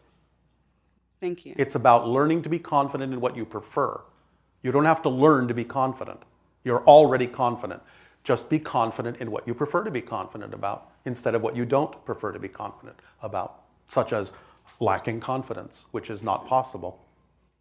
There's no such thing as a lack of confidence. There's no such thing as a lack of trust. There's no such thing as a lack of control. Because when you experience being out of control, you're controlling that. When you feel like you don't trust, you trust that to be true. Thank you. Okay, and then sorry to go back about Joshua Tree and I guess also the Greys that Yes. I had an idea about the Greys that just kind of had come to me at one Yes. point that Yes. in a parallel reality or what we Yes. would call the future, it was us, specifically our planet that we wanted to travel or whatever, and that's why, and we became kind of biomechanics, or we did something to ourselves. It's a parallel Earth, and on that Earth, the advancements disconnected them in a mental way from their nature, and they destroyed their environment in the same similar way that you are destroying yours. They had to mutate themselves from human into gray in order to survive, but still realized they were going to die out if they didn't find a source of viable human DNA to continue their civilization by creating hybrids. So they used their advanced technology to tunnel through parallel realities such as yours to find DNA they could use to create hybrid beings like ourselves and others so that they could not only continue their particular society, but so that we could also recognize the same patterns in your society and share this information with you so you don't have to walk down the same destructive path. Okay, and then I don't know if it's related to that or the fact that you said that I've been abducted. Yes. But sometimes that's just a word that a lot of you use. You have simply been invited to participate. I understand, but there's been circumstances where my boyfriend and I, and even at first he was like, where I felt like I'm being watched, and even where he didn't necessarily believe me, and he's even seen things that have caused him to believe me. Yes. And so that is. Yes. All right. All right. Okay, I guess that's. So now you know that's happening. So you can have more conscious awareness and more conscious control of your participation in it if you're willing to. But there's nothing to be afraid of.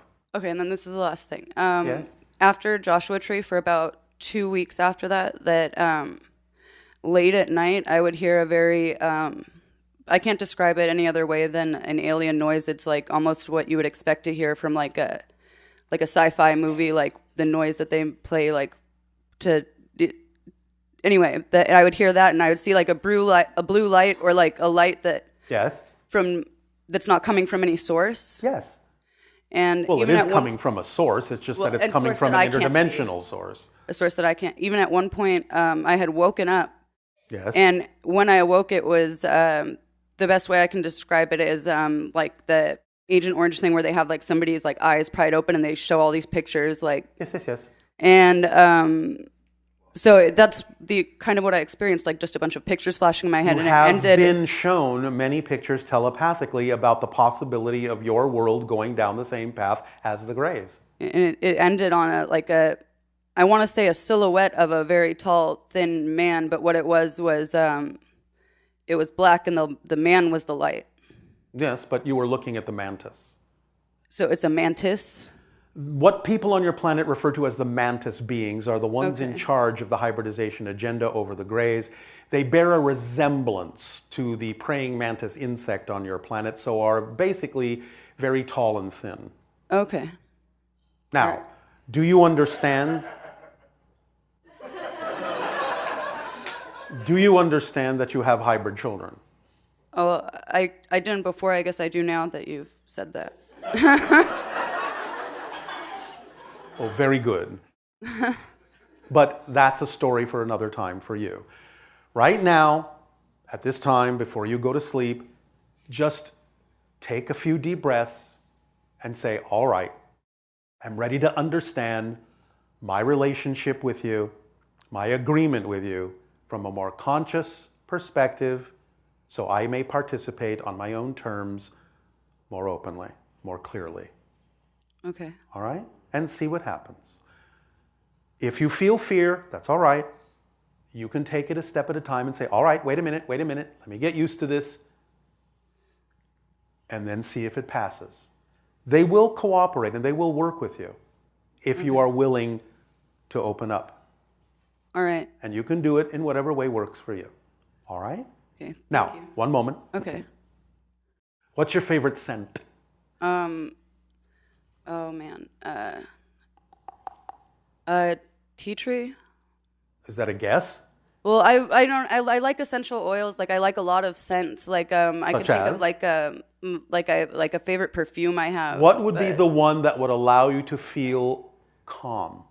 Yeah, probably lavender. Ease. All right.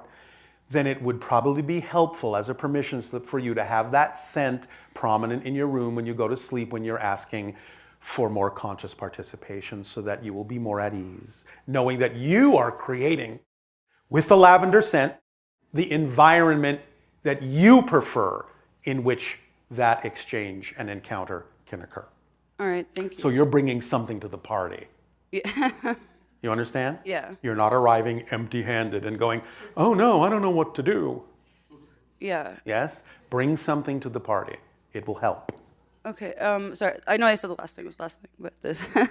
An idea that I had on my own about why I was so fearful in my dream was about visiting alternate realities or alternate dimensions. And I thought, like, even one time I woke up and I had said, without even realizing what I was saying, hold on, I have to finish coming back into this reality because people were talking to me. Yes. So, because you are shifted to other realities in many of those encounters. Oh, okay, wow. All right. So don't worry, you won't get stuck. All right. You'll find your way back no matter what. Okay, thank you. You're welcome.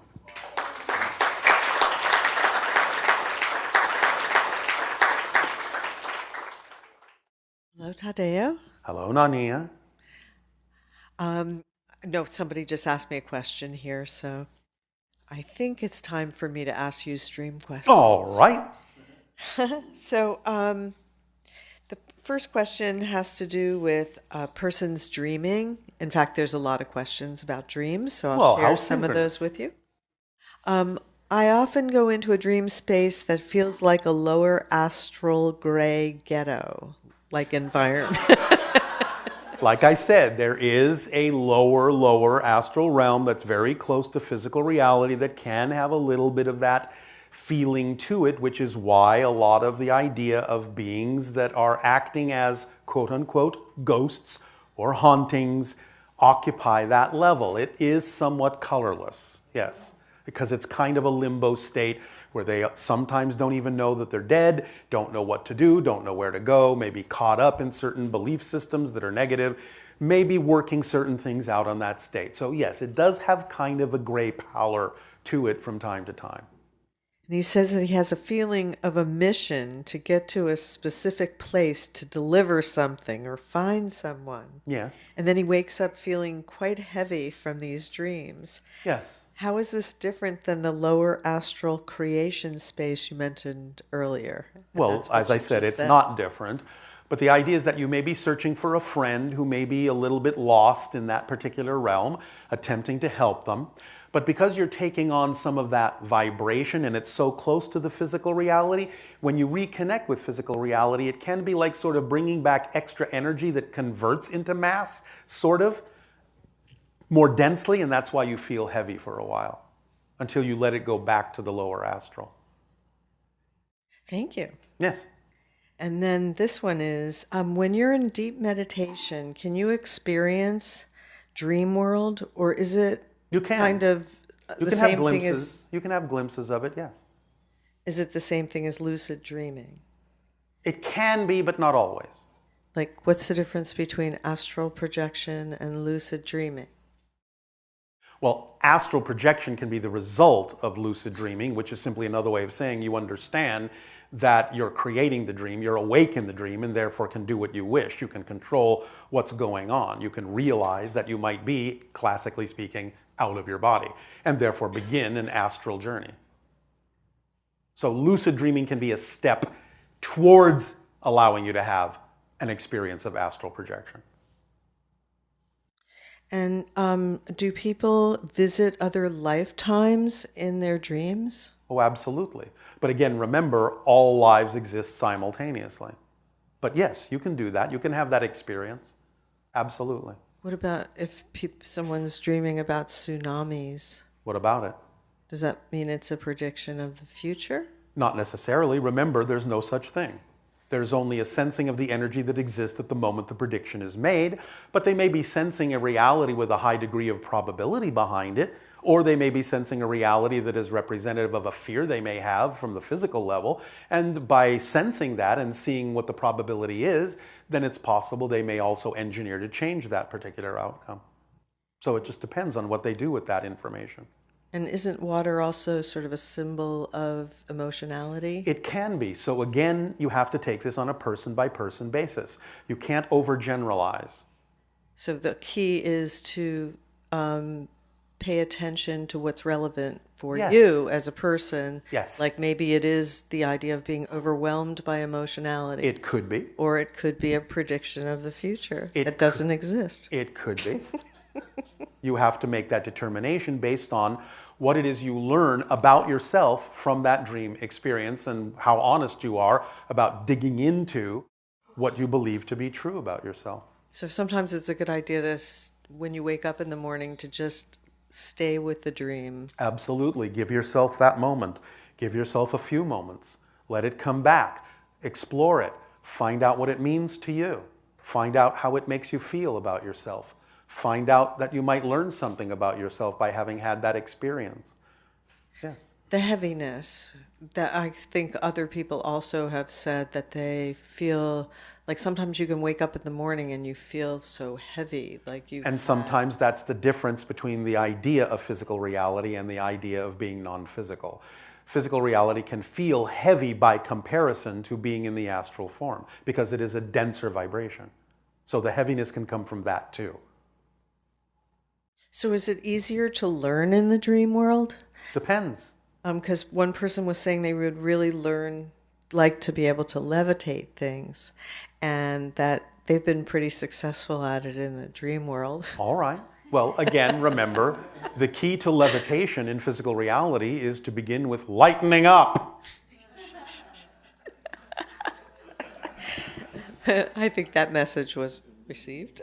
There is, in many forms of art on your planet, since it comes through the imagination from the higher mind, much information that answers a lot of these questions.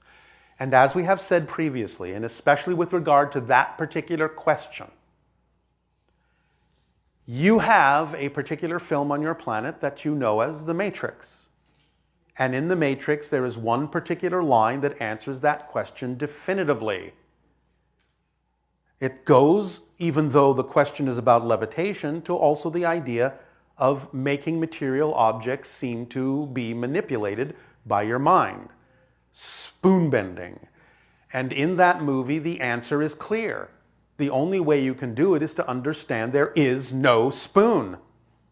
That it's just a projection of your consciousness. So the idea of an object being located on the ground, and then the idea of that object being located above the ground, is just a matter of understanding there is no object. And therefore the idea of whether it's here, or there, or here, or there, or disappears from there and reappears there, or floats above the ground, is all about understanding that you are creating the concept of physical space and time. And that it's all about resonance, and that there's a different resonance here than there is here. So when you begin to understand that you're just changing the frequency of something to exist in a different frame of reference within a projection of consciousness that you're creating anyway, that isn't real unto itself, then levitation will be something that's normal and natural. Because you're just redefining its location in space and time. Is your ability to be able to, say, jump from reality to reality in such a drastic way that would be dependent on relevance in terms of the theme you're exploring? Of course, it's always dependent upon whether that experience is relevant for you. So that's why we're not all just popping in and out. Well, you are popping in and out, but that's why not all of you have to realize it to the same degree. Right. Because yes, it has to do with relevance. Some things like that may sound exciting, but they simply may not be relevant for your life theme, at least not at this point. If they are relevant, and you are being yourself as best as you can be, then nothing will stop you from having the experience, because things will naturally unfold in that direction. They will take you there. Remember, your current knows where you need to go. So if you just live your life and follow your passion to the best you can, following the formula, then if the idea of levitating something is relevant for you, nothing will stop it from happening. The only thing that stops appointments you've made and agreements you've made is spending your time and energy worrying that the appointments and the agreements won't happen. So don't do that. So when a person has a desire to do something that's well outside of what most human beings will do in this reality. Again, it goes back to the idea of why does your passion come in that form? Never assume that the idea of the form it comes in has to come to fruition to give you the lesson you need. If it is going to come in that form, it will come. But never insist that it must. Otherwise, you're missing the point of why it came to you, because it may have come to you in that form for a completely different reason. Going back full circle, even to the idea that suddenly being excited about levitating or levitating something may simply be synchronicity's way of actually telling you to lighten up. And it may be no more mysterious than that. So it really is. It's so much about reading the messages that are sent to you by yourself and being able to respond to them in a way that shows you comprehend what's being given to you. And one of the easiest ways to do that is to let go of the idea that you know what it is the outcome should be. Let go of the ego's wants and open your arms to what you need. What you need will always come and will always fulfill you if you let it. It will always fulfill you. Always. So, does that help? Yes. And then a person they've been talking about having dreams with you. Yes. So sometimes it will be their own higher mind taking on the form of us because they're familiar with us, and it makes it easier for them to have a conversation thinking that it's us. We are always happy to be used as a simulacrum. This is one of the reasons why we have these conversations, so that you get familiar with our vibration and can use this as a permission slip, so that it's more easy for you in your belief system to talk to your higher mind thinking that you're talking to us. We're sneaky that way. This person said after a dream of shaking Bashar's hand last year, yes, I had a dream and saw rainbow DNA across the sky in my backyard next to a metallic round spaceship. What exciting. Does this mean? It means you saw an energy field that was generated by a portal that you had the senses to perceive, and that you also saw a ship that was there all the time but was heretofore invisible to your senses until you upgraded them. And that the DNA symbol shows your connection to the beings on the ship. Here's another one where someone had a dream where I was attending your upcoming event about 2020, and you came up to my seat and told me it was very important that I have an energetic release in 2020. Was that really you?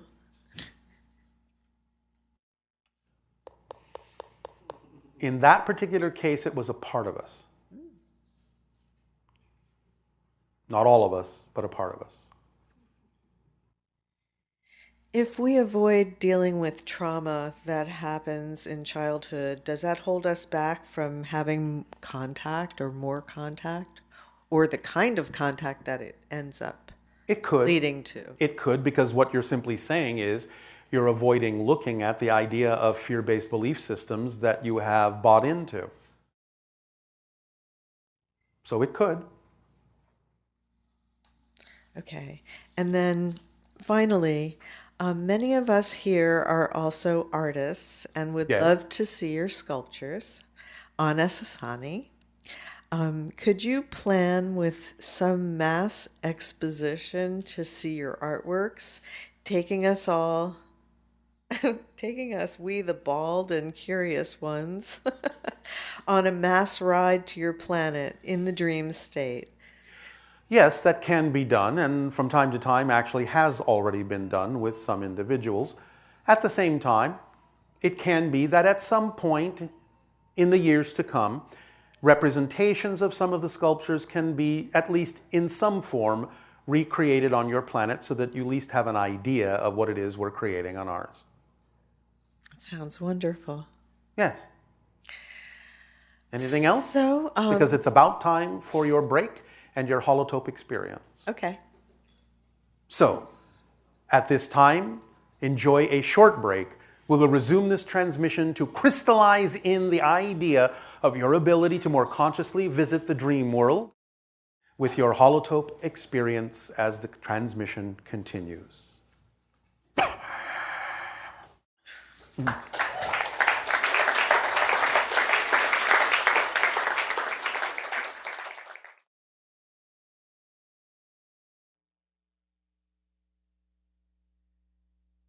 All right, I'll say we'll continue this transmission by asking each and every one of you to become very relaxed in your chairs. Start breathing gently, deeply, easily. Let go of the cares of the day. Let them melt away. You are here and you are now. and there is nowhere else to be. And as you continue to allow yourself to relax and continue to breathe in and out, allow your lights to begin to play and your music to rise. And observe the holotope before you as a doorway, as a portal to enter the dream world. Tonight of your time, as you may choose to drift off to sleep when you are at home, remember this image of the holotope. The concentric rings and the connecting lines, the web connecting physical to astral realities, a door spiraling open,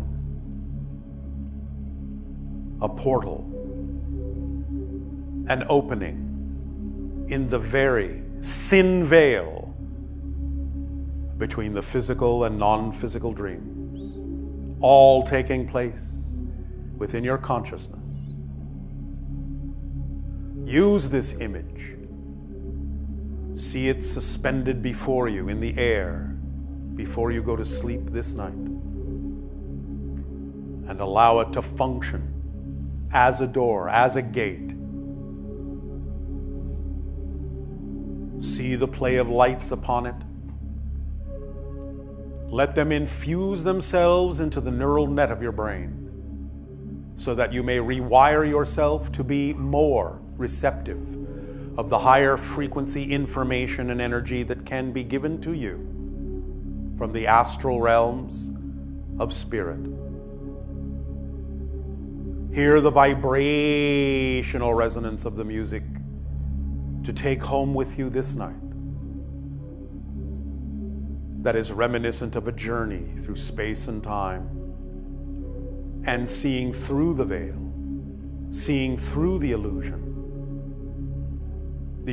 of solidity of physical reality, and see it for what it is, but a projection, an apparition.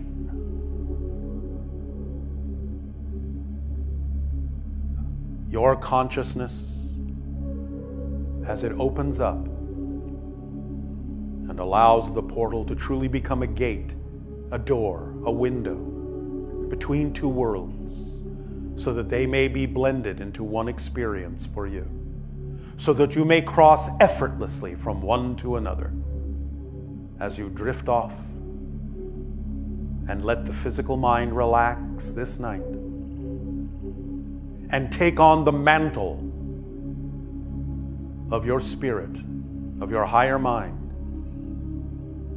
and your astral body, to go and to play, to greet and to meet, to create with others of like mind, of like vibration, pastures, villages, towns, cities, planets, whatever you wish in that dream world to create. Whatever is representative to you of the image that you will retain upon awakening in the morning, that will allow you to use that image as a symbol that will be with you all day, to carry with you the experience of the adventure, of the journey that you had in the astral realm, in the dream world. For it is its own world, it is its own place, it is its own level, its own resonance, its own frequency, its own domain, its own realm of experience and being, in which many things can happen, in which imagination is the key, in which thought is instantaneously manifest. Take that symbol with you, no matter what it is you create. Know that it will be there upon awakening, as you lie there and recall it. Let it come back. Do not be in a hurry to rise. Just breathe in your beds. Just relax and let it come. And that symbol will be there for you all day. And if you wish to change that the next night, you may. For the adventures will evolve and the journey will expand in the dream world. And the more adventures you partake of, and the more of those beings you interact with in that realm, the more the experiences will begin to blend and leak into the physical dream. And the more you will begin to feel less difference between the two worlds, so that your physical life can become more of a dream that you can live. And the dream world will become more of a reality to you. And with every breath, you will absorb the atmosphere of both realms, both domains, both worlds. You will be breathing here and breathing there, but an ethereal breath, without the physical lungs, an ethereal intake of energy, an ethereal intake of realization and information, of knowledge and experience. And as you breathe in the physical world, you will know that with every breath in, it will tap into and touch into those experiences in the dream world. And as you exhale, you will exhale more of that etheric atmosphere into the physical dream, so that it becomes more flexible in space and time, so that you may be free. Free to know that it is your reality. Free to know that it is up to you, up to your beliefs, up to your dreams, and that by taking action upon them, you give to the world the opportunity and the option to see through you a living example of the blending of the physical and astral realities, of the template level by which you can begin to design the reality you prefer, but knowing that as you do so, and as you experience the idea of the world around you, the dream around you, to be changing, you know that it is not the world you were on that changed, for it never is. For that world remains inviolate. But it is that you, in changing yourself, in raising your frequency, in living as the dream, and bringing the dream world with you, that you shift to another already existing version of Earth that is already more representative and more reflective of the change you have made within yourself. For again, you never change the world you're on. You take yourself to a new version of Earth that is more representative of the dream you are willing to live. For action is the key. And bit by bit, the change within you will be reflected in the dream around you. For that dream is within. And the surrounding reality is not but a reflection in a mirror, a projection within your consciousness, a reflection of self-awareness, a dream within a dream within a dream, a dream with all that is, in all that is, of all that is, by all that is. For you are all that is, dreaming itself into being through all of you, through the dreams that you are to it. But the dreams by it and to it are just as real and conscious as it, as all that is. For you are the stuff of dreams. And you are the dream that is aware of itself and so lucid in its own understanding of its awareness. See the gateway, see the portal this night in the air before you, and let it open to a world that expands your understanding of the dream that you are dreaming and living right now. For you are the dream and are in the dream and are of the dream and are being dreamed by the dream into being. Let the journey begin within you, and you shall see the path unfold before you, and the doorways opening one after another to all the different levels, all the different realms that are willing to communicate with you and send you the information of light, love, and peace, so that you may experience that peace, light, and love within your very soul, within your being, within your heart, within your mind, within your spirit, within your essence, and in every facet of your existence that is never beginning and never ending. It just is. The dream just is. It never began and it never ends. It is always now. Open that portal, open that doorway, open that gate, and expand your awareness of the dream that you are. Breathe in deeply now and let it out. And make this your own dream.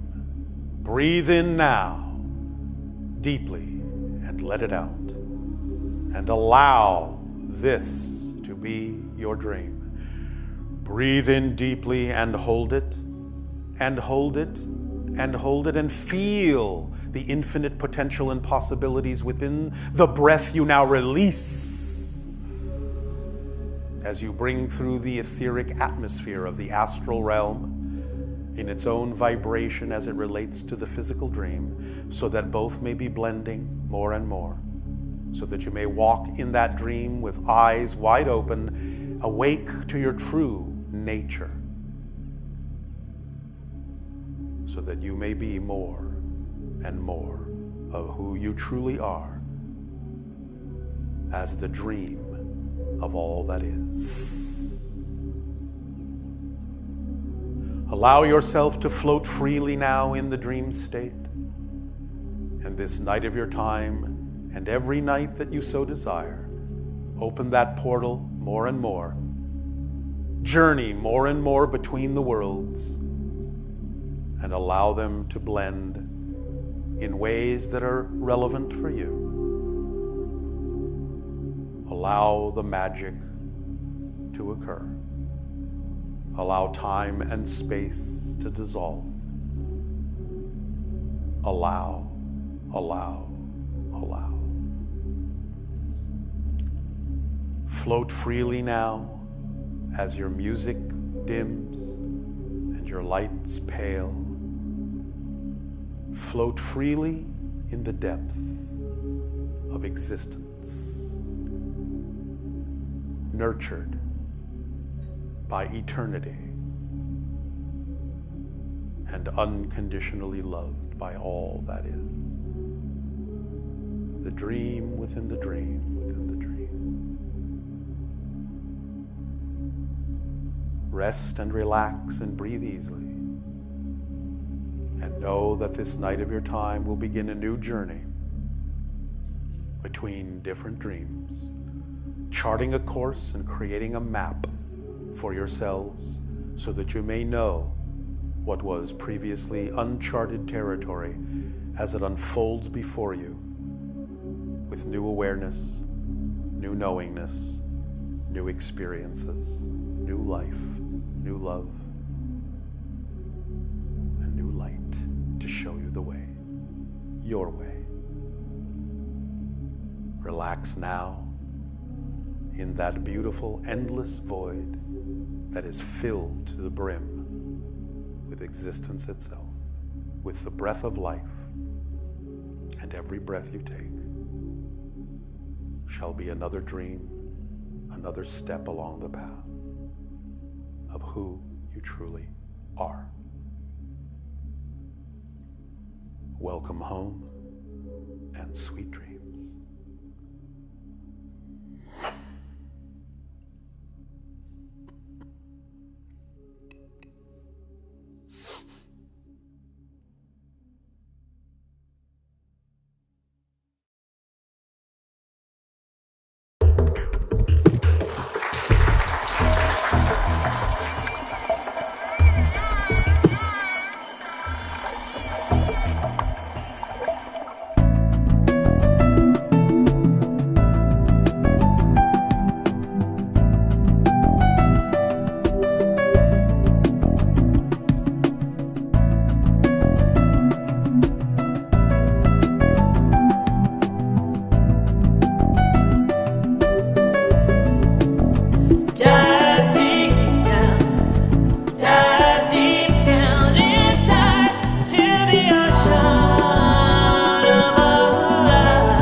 All you will ever discover in the deepest, darkest